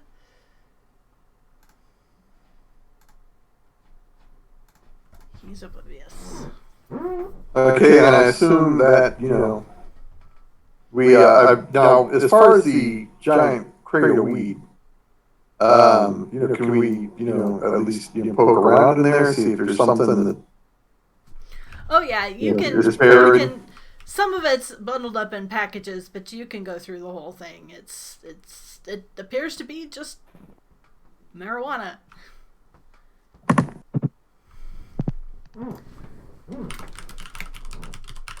Okay, and Daz did, especially when you do true seeing on all of the curiosities. Okay.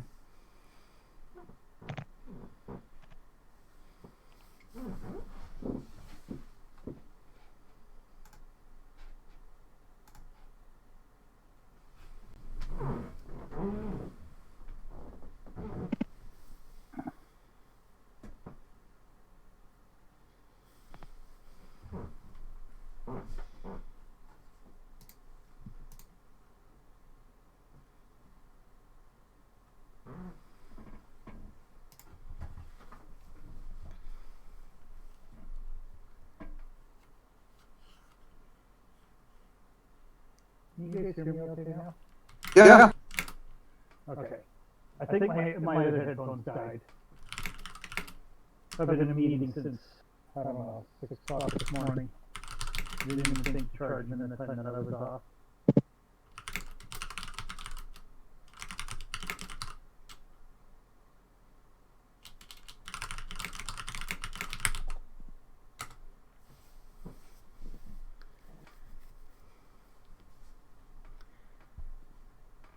Okay, so All right. Nothing magical in there.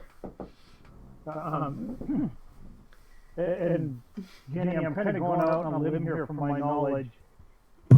That would indicate to me that whatever the cursed item is not in this room. Is that correct?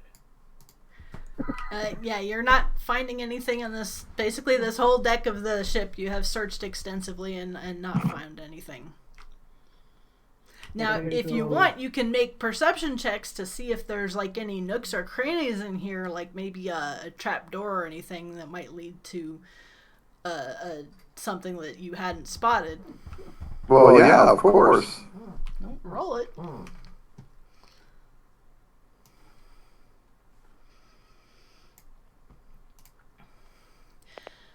You are quite thorough and even open up the gears casing for the propulsion system and all that sort of stuff, and you don't find anything. Okay, so we'll go through the same process here.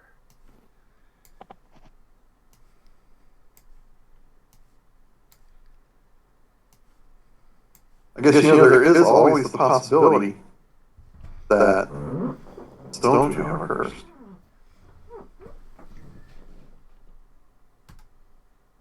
But you would think it would have affected all of us.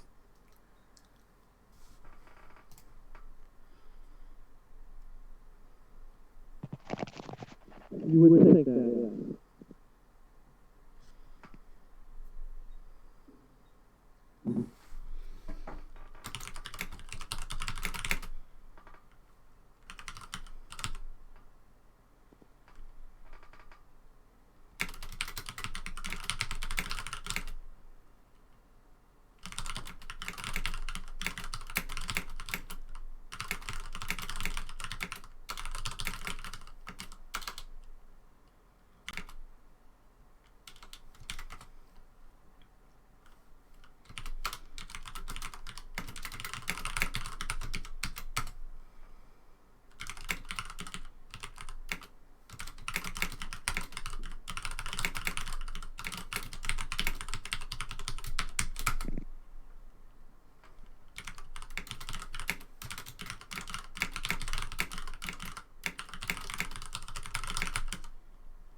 He should be able to tell the nature of the magical aura of that spell.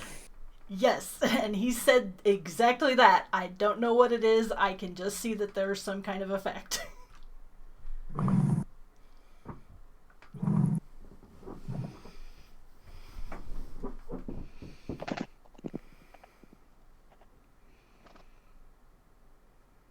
Do our characters need to know about this, or?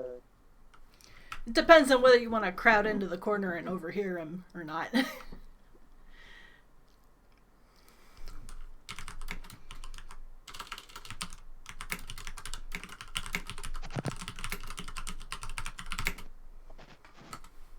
Basically, Daz is doing the little kid thing where he like doesn't want to actually say stuff in front of anybody.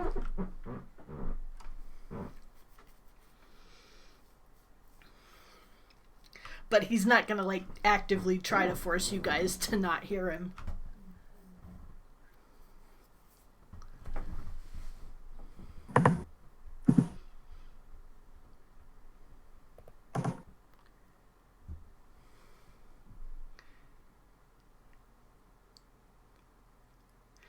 And that's the wrong guy.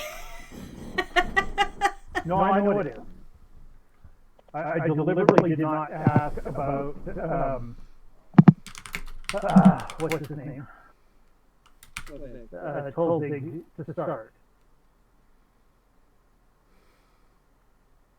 And are you saying with Daz, he's like, you know,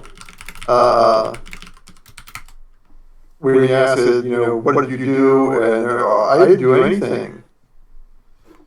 Or they hit me first. That kind of thing. So he's not, if you dig deeper and push harder, he'll give more information.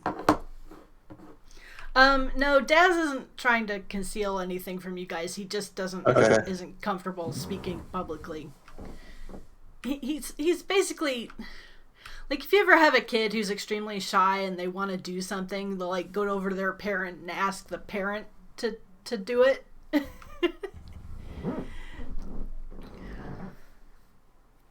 That's basically what he does. He did.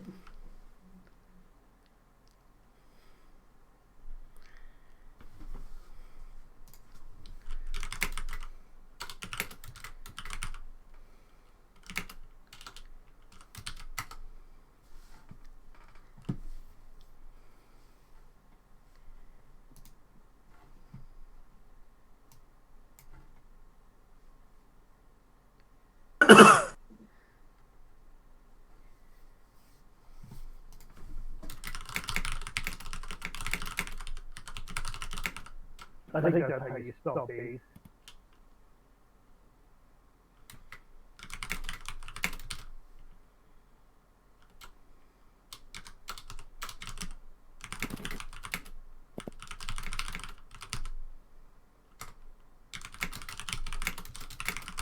You're intentionally leaving Tovig for last. No, basically what I'm doing is I'm going around the room without specifically pointing out Tovig. Okay. So I mean, as far as Tovig would notice, I just started at one end of the room and kind of went around.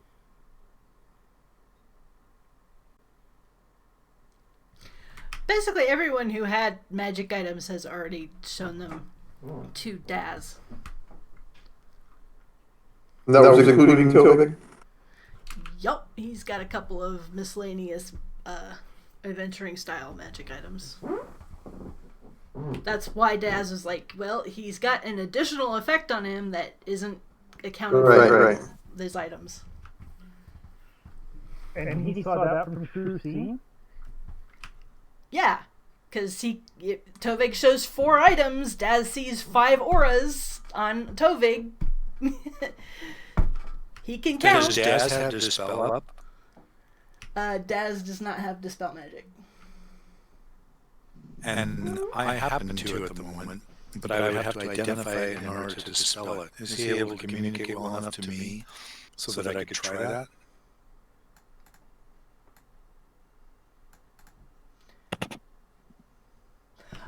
Yes, but if it's an effect from a permanent magic item, it would not be dispelled. Understood. Also, casting spells on Tovig is going to be really obvious. Yes, it will. Let me see how Tovig responds first.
doesn't really have security, but he's got... Right, that would be his crew. Yeah, that would be his crew.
Keep in mind, there's absolutely nothing secret about casting the message spell.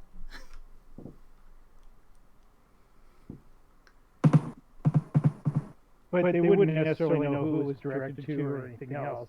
Just yeah, but you could just whisper. It would be just as effective. Whereas if you cast a spell and then nothing apparently happens, they know you did something. It's going to look suspicious. Can I actually smell okay, your orange egg? Spell is a mental communication, which means nobody would be able to hear what I'm whispering. That's why I was doing it that way. If you keep your voice low, they won't be able to hear it either. And they won't wonder why the hell you keep just randomly casting spells out of nowhere that you refuse to explain. Okay.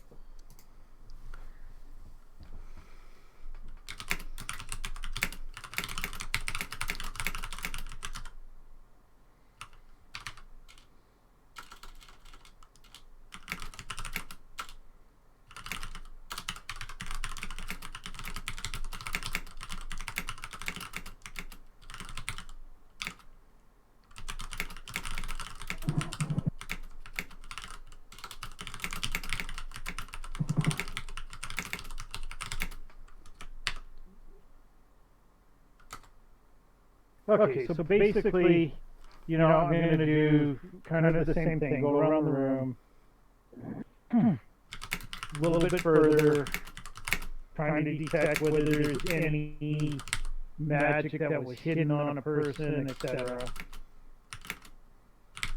and I'm gonna assume that I don't find anything out of the normal from that.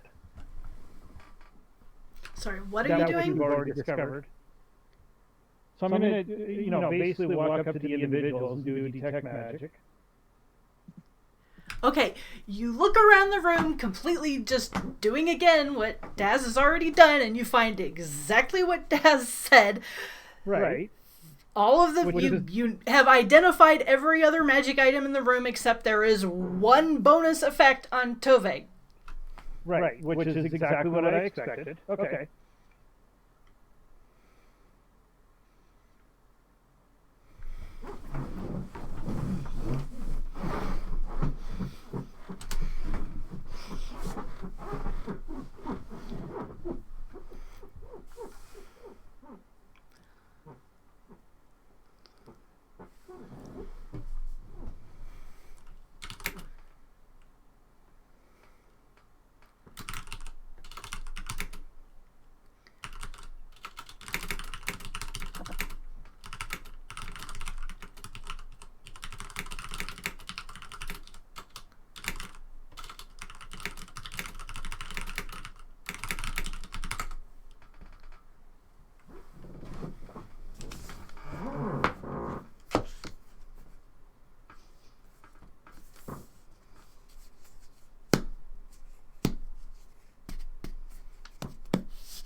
So, Jenny, the aura that I detected in him, does that kind of resemble the aura that we detected in the other room?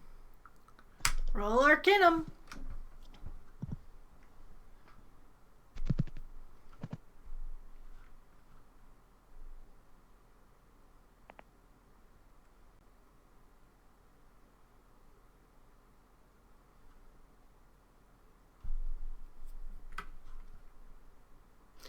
This spell effect is extremely powerful and appears to be permanent in nature, which is quite unusual.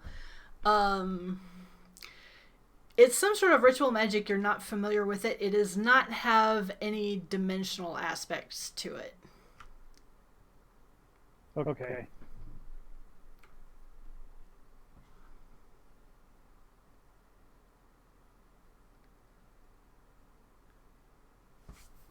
I'm trying to figure out if he'd be able to tell.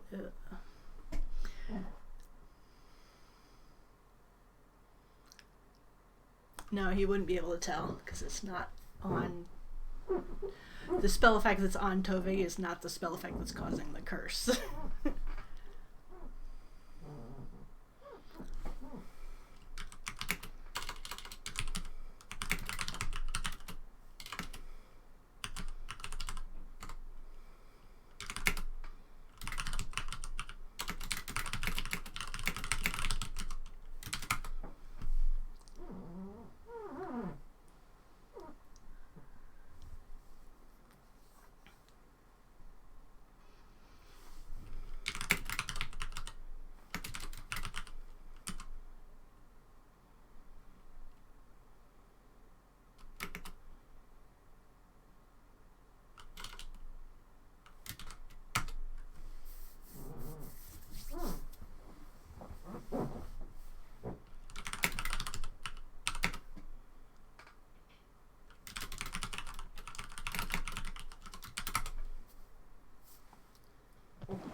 Again, we're doing the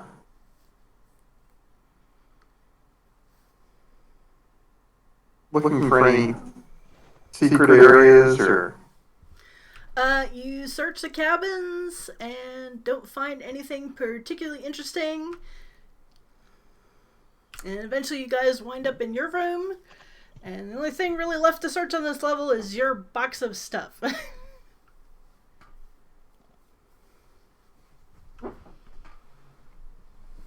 Our friggin' Soulstones are cursed. Could be.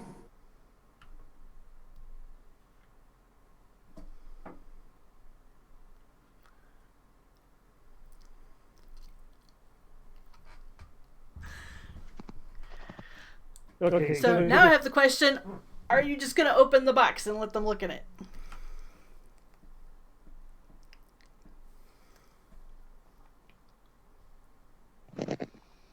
I think we have to. We backed ourselves into that corner. Well, has everyone been looking at everything, or has it just been Daz? No, it's been... Everybody's been traipsing all over the ship together as a group, which has been extremely awkward, but nobody wants to just let someone else search their stuff without being there to watch it.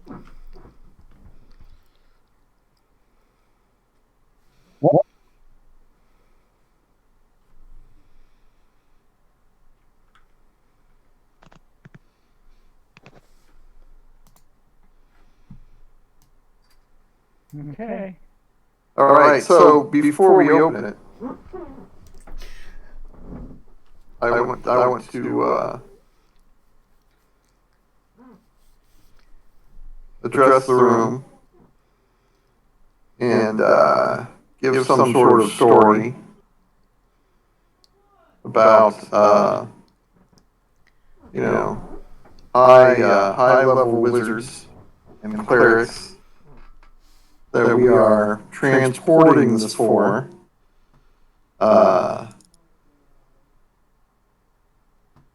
And if anything were to happen to this stuff, where anybody taking it would, of course, be hunted down.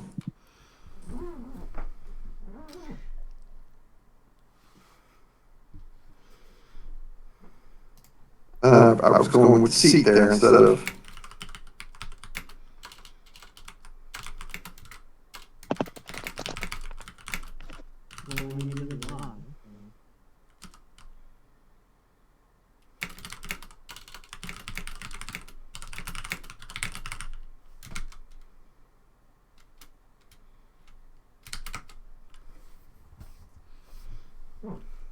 So we will show them our booty.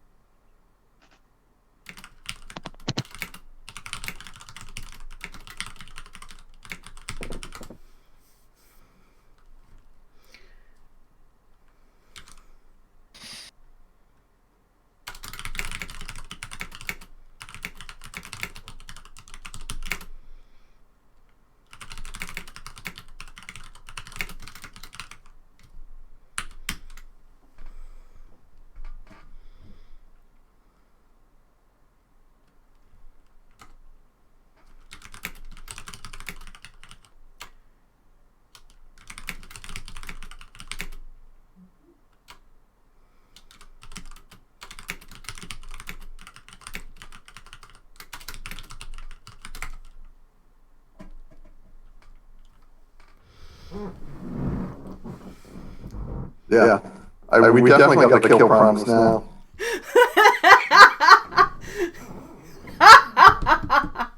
Oh, this is fantastic. I love it.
So we didn't find anything at all in the rich guy's room either?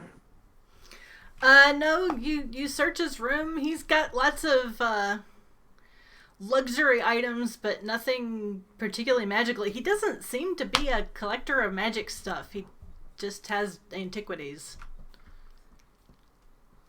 And we didn't.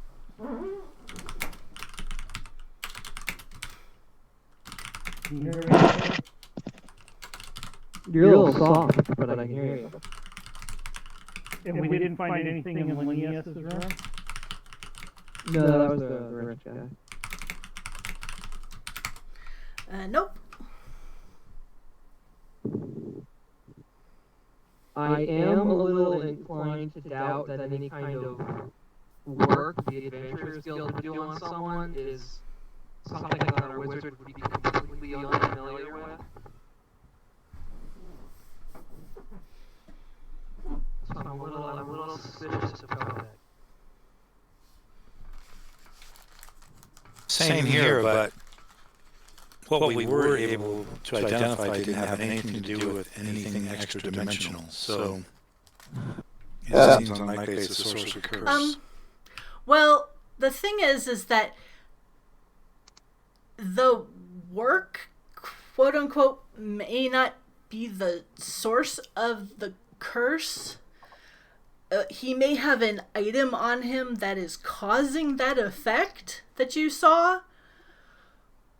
And the item may be cursed, but since you didn't get a look at the item, you don't know about the curse on the item.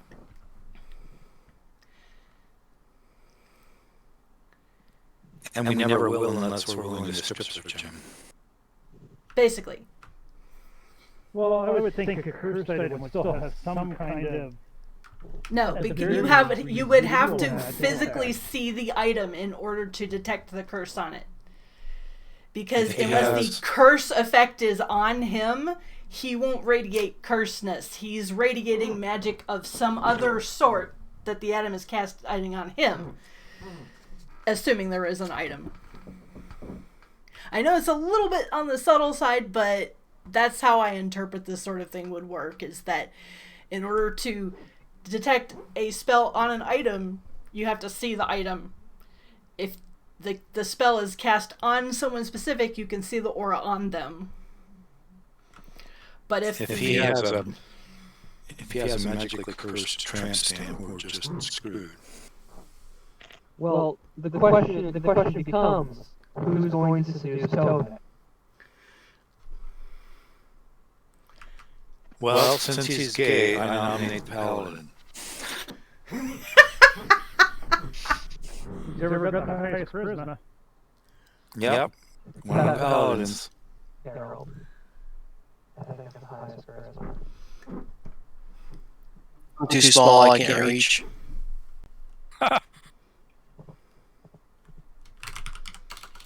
From a certain perspective, it's correct.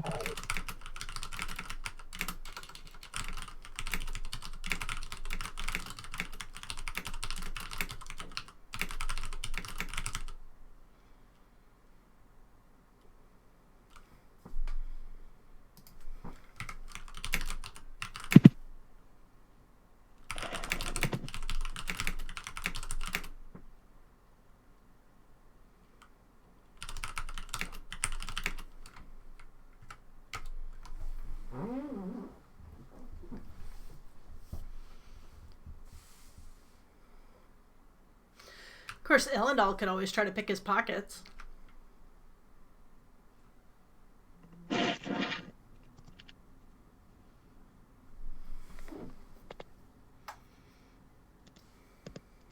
Or whoever's got a reasonably high trickery skill. Is that an opposed check? Yes. So if you blow it... Yeah, it's if you blow it... Card. Yup.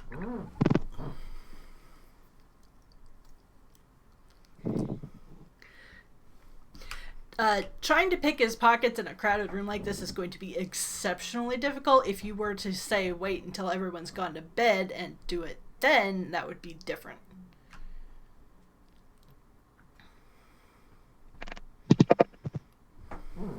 I don't know who was asking that. It was not me.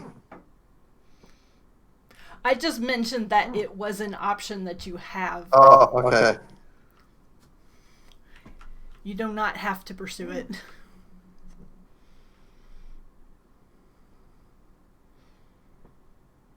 Well, I just don't see.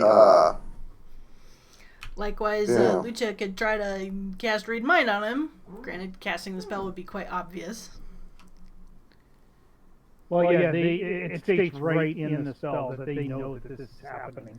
Yep. So, I mean, there's but stuff that that you can try. Even if I wanted to try picking pocket, I don't know that I would get the item. Right, you don't know. And Yeah. you could always do what you did to Pranwis and basically just corner him and scare it out of him. I mean, you have options for trying to get information out of him. They're just not always automatic. That would be the way to do it. Yeah, that would be my choice for things more in private.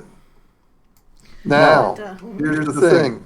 No matter what, we either have to have a couple of us staying in the room at all times now, or, a couple of us be staying in the room at all times now. Obviously, we cannot trust Pronwis with anything because he will steal everything and be gone. we don't really know that. I mean, he's an opportunist, yes, but he also wouldn't want a crew coming after him on top of a crew that's already coming after him.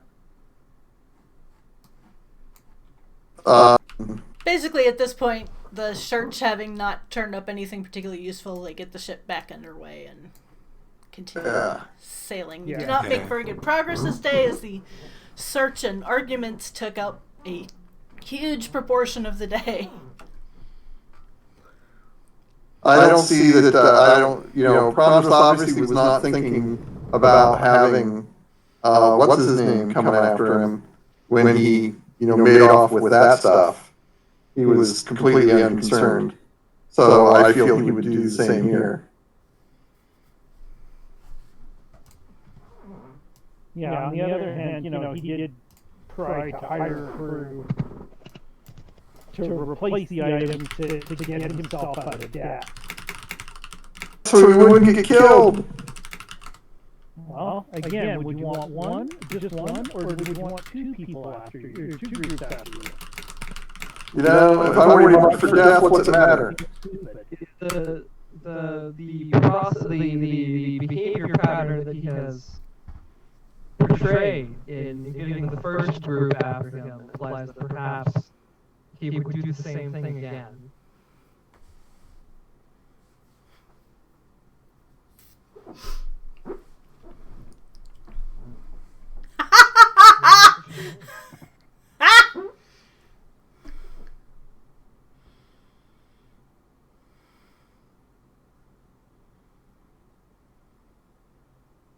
I'm going to point out that I told him about, several high-level wizards and clerics, and we got them for them. His little side thing just happened to be a little side thing. I'm sticking with that. Do I need the roll of deceit?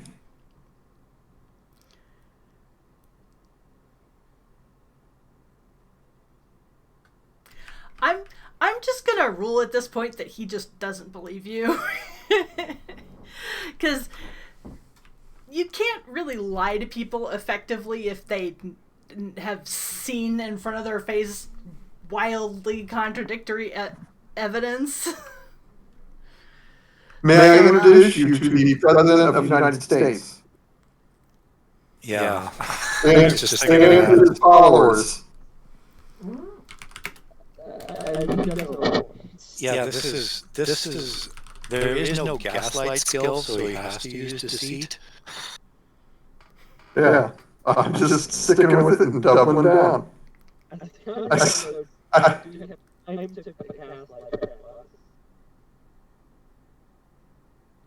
I'm sorry, I couldn't hear you, buddy.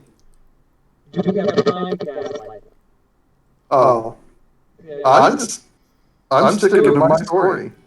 You don't get to troubles of lying, like liability overnight. You have to.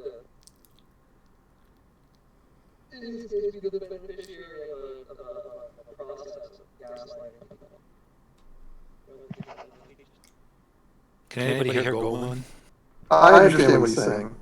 Okay. Well, let me just put it like this. He's obviously not buying your, well, we got all this stuff from important clerics, and he is not buying that story at all in any way. Well, why do you say it in that voice? He has...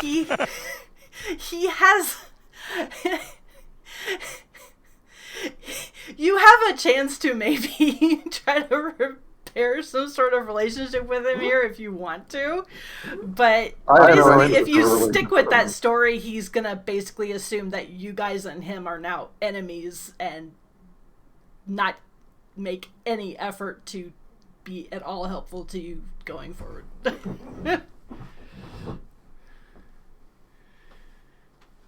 I'll give you that much.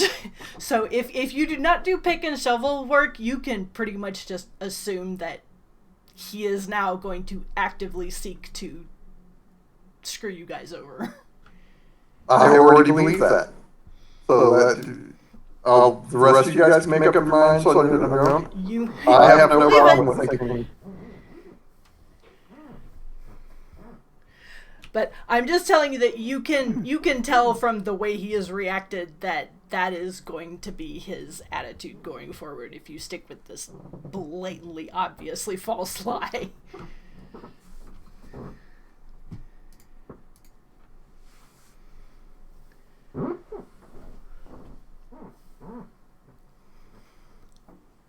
Well, I see no reason to tell him the truth either.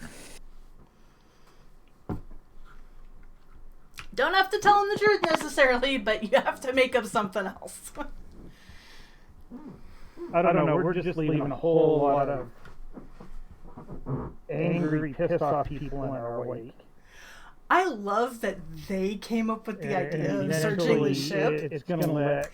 I was going to try to bully them into it, but they came up with it and backed themselves into a corner. It's beautiful. You might as well kill us because, you know, whatever we say, we're just going to go back against our word. No, wait a minute. Well, First of all, how to go against our word? Second of all, You're making my argument against Promise. He is untrustworthy. And so are we. Yeah, but we got hired Promise, not when I say we can't trust him, you're like, oh, give the guy a break. We don't know that he's untrustworthy. We don't know that he's going to turn on us. But you know, when I tell this story, now I'm, dragging us all through the mud. We have yet to actually break an agreement with anybody, including Promise. Well, other than the fact that we're going to kill him. Well, we haven't done that yet.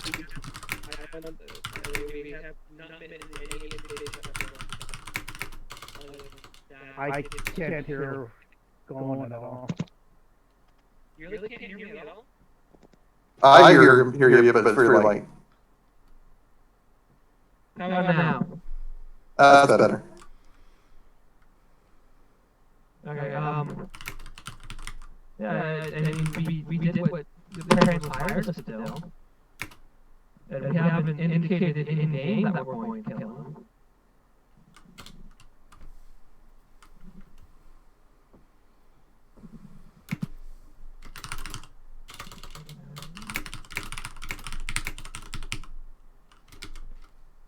I'm not certain that we've decided that we're definitely going to kill him.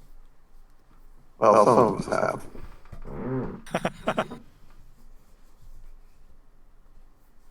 I think we're completely agreed that it would make our lives simpler if he was to disappear, but he's decided not to do that.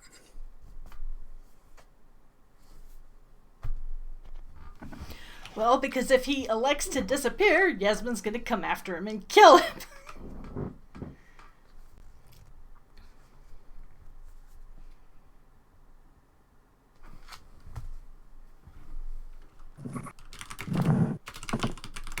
I don't know, it just seems to me like we're almost going out of our way to make enemies.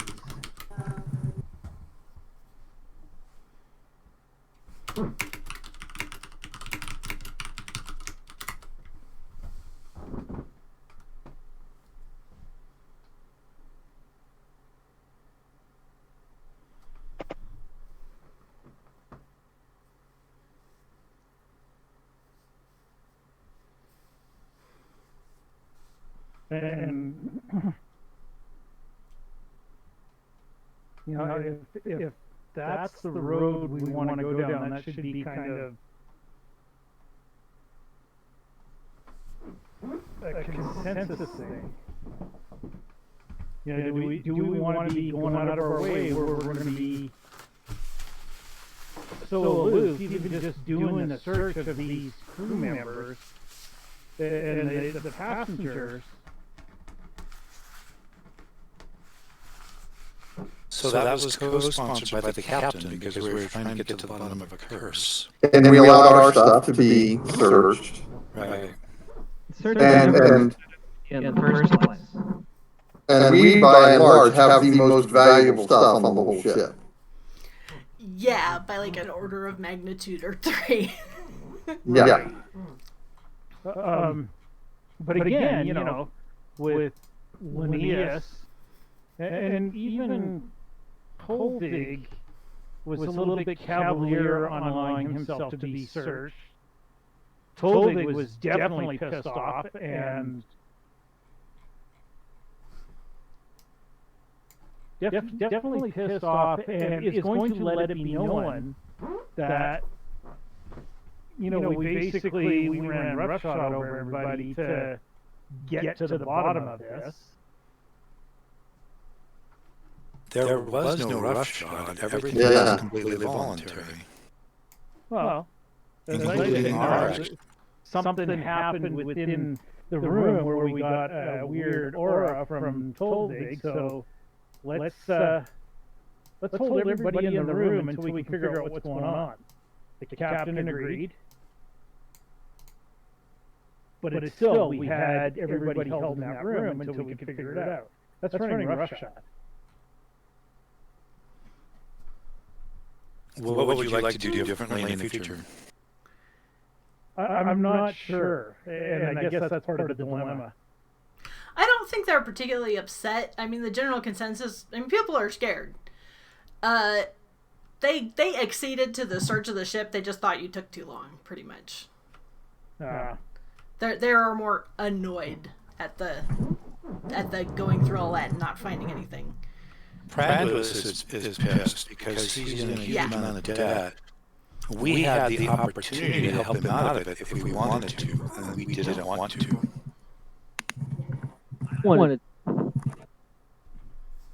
But he's given us no reason to want to.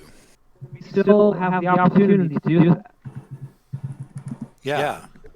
We could still completely help him out of his debt or leave his body in a bog somewhere. All those options are available. But I think why he's pushed right now is because we weren't forthcoming with regard to all the Soulstones we found. And I don't know why he would expect us to be, especially given his own deceit.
This guy's telling me all I need to know about him.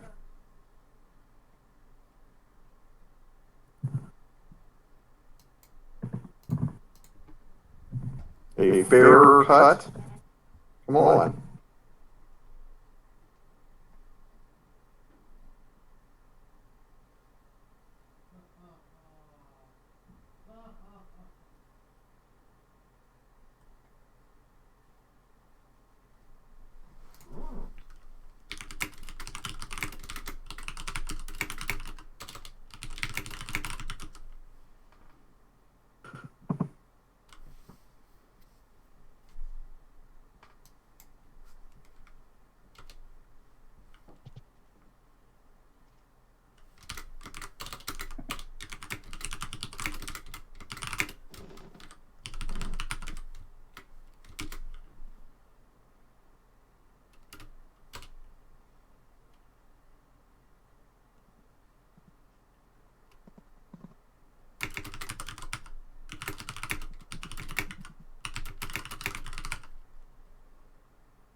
He storms off to where exactly? He goes up to the deck shelter to camp out.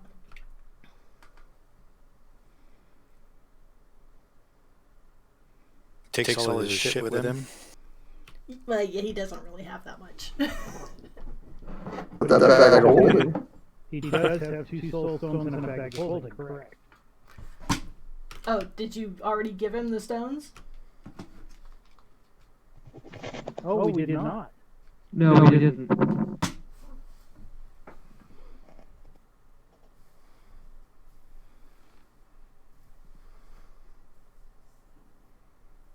So we'll hold on to them.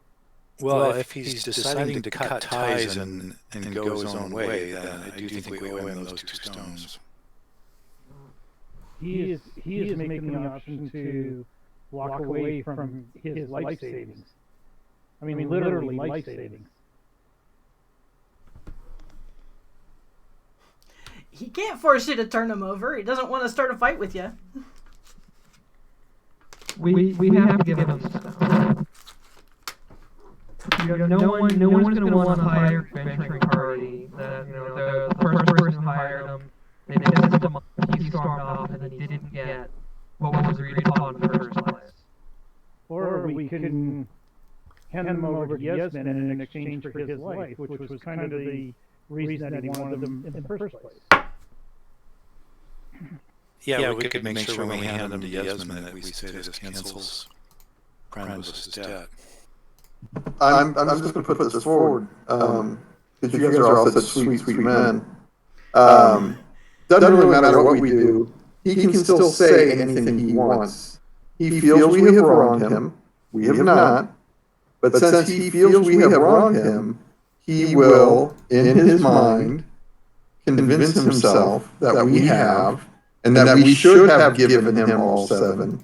So even if we give him 2, he can still say he made a deal with us for all of them, and we didn't give them to him. I'm not. I am for giving him, living up to our bargain. I'm just saying that does not guarantee anything at all on his end. I think he needs to say, yeah, he needs to die.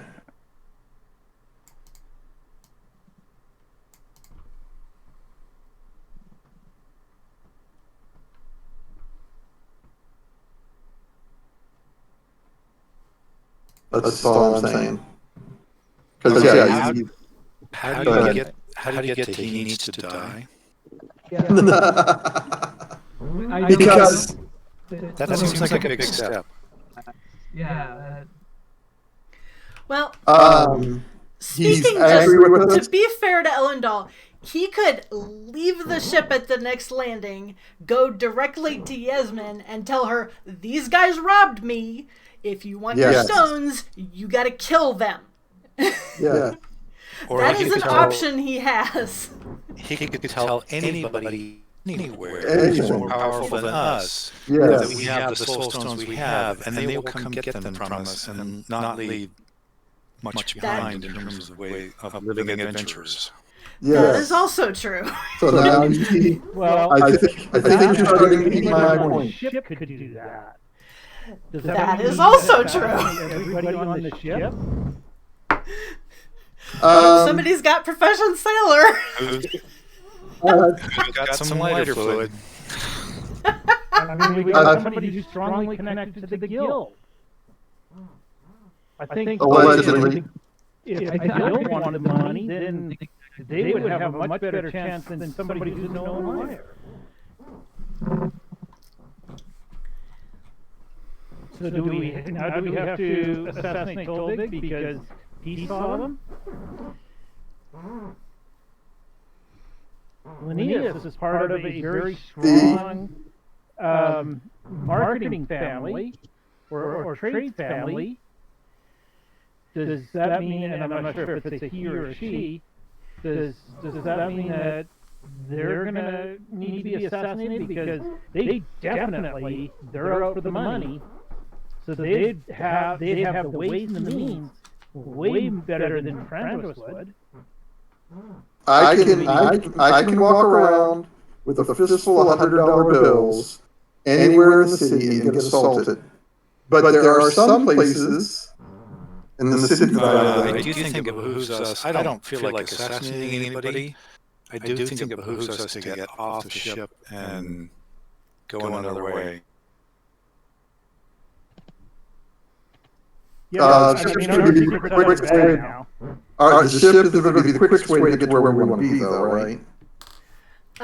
Yeah, pretty much, because unlike you guys walking, the ship can go all day and all night because they have shifts of crew, So I think it behooves us to stay on the ship as long as we can. So that just kind of throws your argument to the wind. Which argument? That Frandos needs to die? could go tell Yasmin, but he'd have no way of getting there before us. We're taking the fastest route. He probably or could have. I was not making the argument that he would do that. I was just stating that is a possible option for something. And have we decided we're going to go to Yasmin first right away?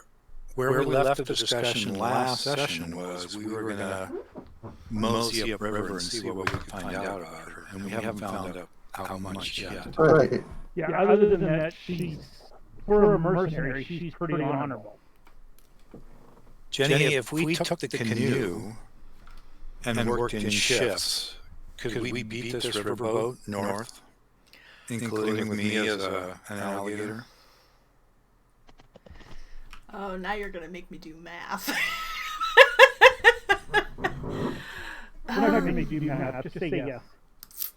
We have 6 people, including Daz, one of whom can pull the boat or push it as a crocodile. So we could work in... I'm going to say that reasonably you could, but it would be absolutely freaking exhausting. It would be a lot of effort because you wouldn't be able to stop to rest much, and there's not really enough room on the canoe for you guys to stretch out and rest, because the people the people resting would have to rest on the canoe, and there's not a lot of room to do that, so everyone would be tired, you'd get fatigued, and if you kept it up you'd get exhausted the next day. And also there's Arcasio to consider, who might be a little bit pissed at he basically paid for you guys to come with him on the riverboat, and you're bailing on him. He seems like a nice guy. We can reimburse Arcasio, and if we do 3 8-hour shifts, so everybody has 16 hours off, I'm thinking we can beat this riverboat north. It'd be doable. There would be some endurance checks involved. How far away is the town that Yasmin's supposed to be? Like day travel? Holy jeez, you're gonna make me look at the big map. From where you are is 1, 2, 3, 4, 5, 6, 7, 8, 9, 10, 11, 12, 13, 14, 15. About 16 days. On the lines of 2 weeks.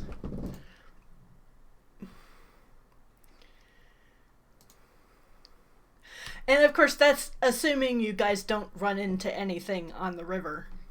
All right. That might slow you down.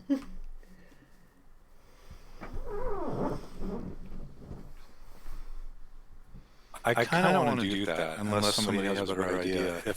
If everybody on the boat were nuns, just Pranbus now has ample motivation to try and screw us and to take a cut of what he now knows is a much larger chunk of change than he thought it was.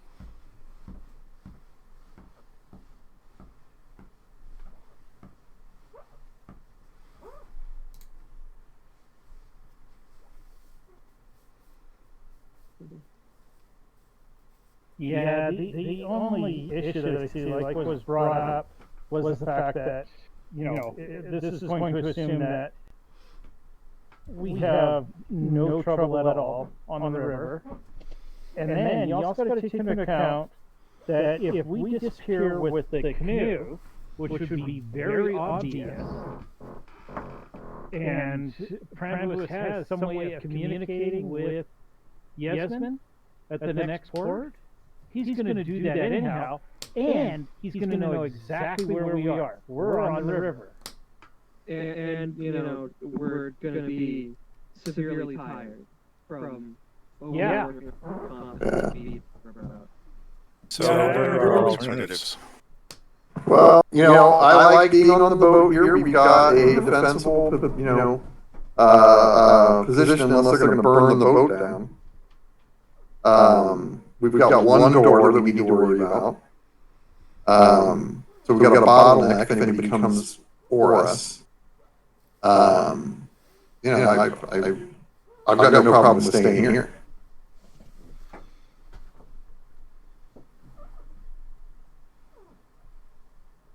Yeah, I mean, with our party, we have the means to ward and block the door so that it's not opened. Our issue would be food.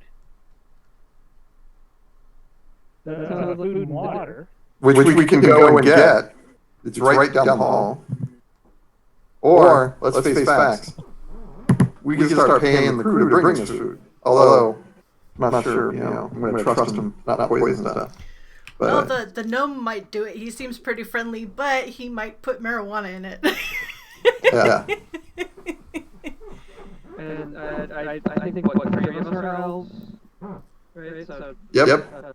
So 3 of us don't need to eat, except for And as far as worried about poisoning the food and everything, I'll just make sure that I purify everything before we eat it. I mean, it's a cantrip, so it's easy enough to do. There you go. Yeah, so I think we're safe we're safest right here. And then what my suggestion would be is, maybe what we do is have the crew keep a close eye on Prandus.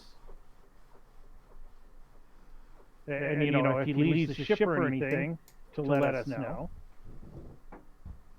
But if not, then once we get, I don't know, say 2 days away by boat, 2 days away from where Yasmin is, that we can have listens, go into eagle form, fly away, and try and make contact with Prandus, or with Yasmin, and let her know the full story. Yeah. I'm fine with that. Well, if Listens doesn't mind going solo into enemy territory, basically, they could try to hold him hostage or something. Well, we kind of already had that plan. Once we got close enough, I was going to go scout her as an eagle, try and find her, just observe her for like a day or two, see what she was up to. Yep. And really, if she's honorable, we can, if we want to, we can pay off Chase's whole entire debt by giving her 7. And then we just give her 2 extra ones to help us with whatever we need. And we're still all filthy rich. If we're willing to give up the 7, then why don't we just make up with Prandus and help him out? Instead of having to be paranoid for the next 2 weeks. Oh, I'm not paranoid. I'm ready to kill him. I agree with that, but I'm also a little skeptical about whether or not it would actually make sense to do that. I mean, rationally you would expect it to, but that's not always a good thing that's actually going to happen.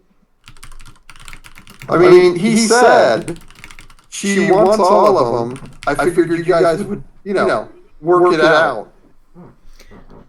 Yeah, well, you guys basically discussed this until bedtime. You can't get to sleep. He was willing to let us, die in a fight over this. Yeah, over the 7.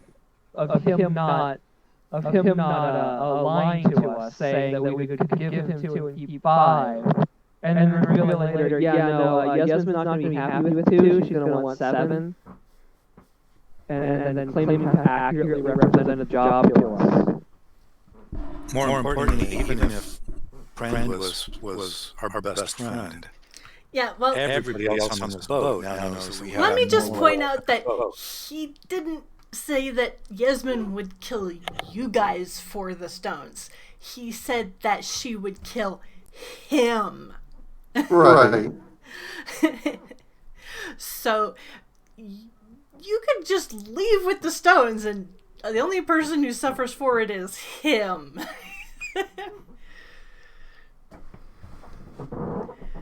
I mean, there's the possibility, if Yasmin is a real jackass, that she'll come after you for the stones. That's possible, but you don't know that that's going to happen. As far as you know, the only thing that's going to happen with Yasmin being disappointed is that she's probably going to kill Prandus. You think.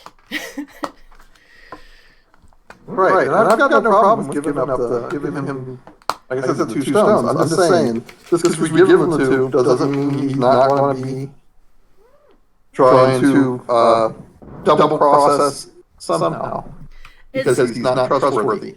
It's also possible that when he gets back with only 2 stones, she'll be pissed, but not enough to kill him and set him off to do something else to continue to pay her back.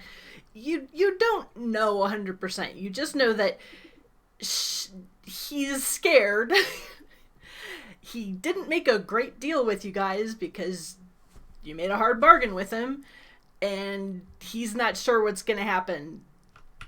That's pretty much it. All this stuff about Yasmin attacking you, him selling you out, all of that is 100% pure speculation on your part.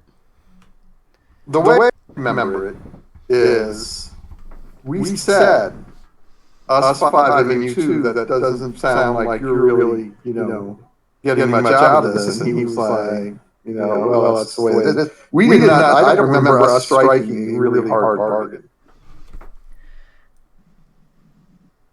Well, in the sense that he did not get what he wanted, which was all 7 of them, it's a hard bargain. I mean, you weren't, really pushing. I understand. I'm not dating Gal Gadot, but I don't say that I'm getting a hard bargain there. She offered, you rejected. That's not what happens. I mean, she didn't want to date. She just wanted to have sex. And I'm like, no, I need more than that or nothing at all. But that's so also I was the one driving the hard bargain. It's also, he accepted that agreement.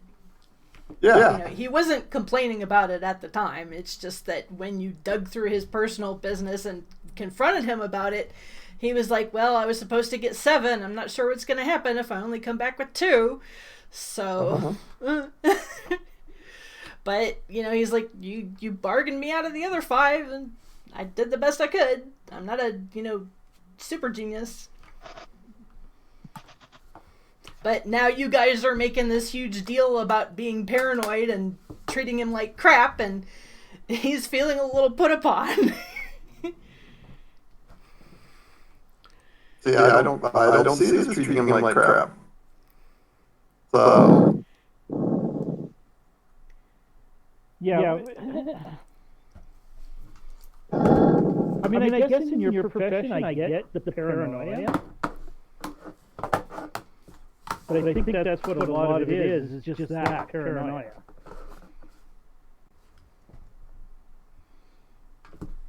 But basically, you guys argue until it gets dark.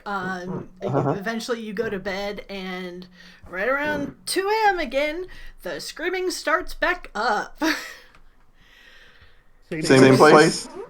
Same place. Do we have we had a chance to rest and redo spells? No, not yet. Because it's the middle of the night still. Okay, so I do not have to see yet. So we may want to leave the ship, because there's something going on here, and we don't know what it is.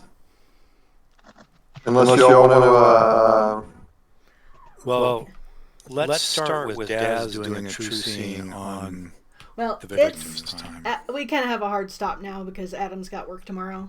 So we will pick it up there next time. Okay, so real quick, I posted this to the message board, but I mean, I'm good for next week, but the following week is Christmas Eve. So do we want to hold off playing, or do we want to adjust dates? Oh, if they're going to talk about time, I'm just going to stop for now. Thank you very much if you dropped by to watch. I appreciate it.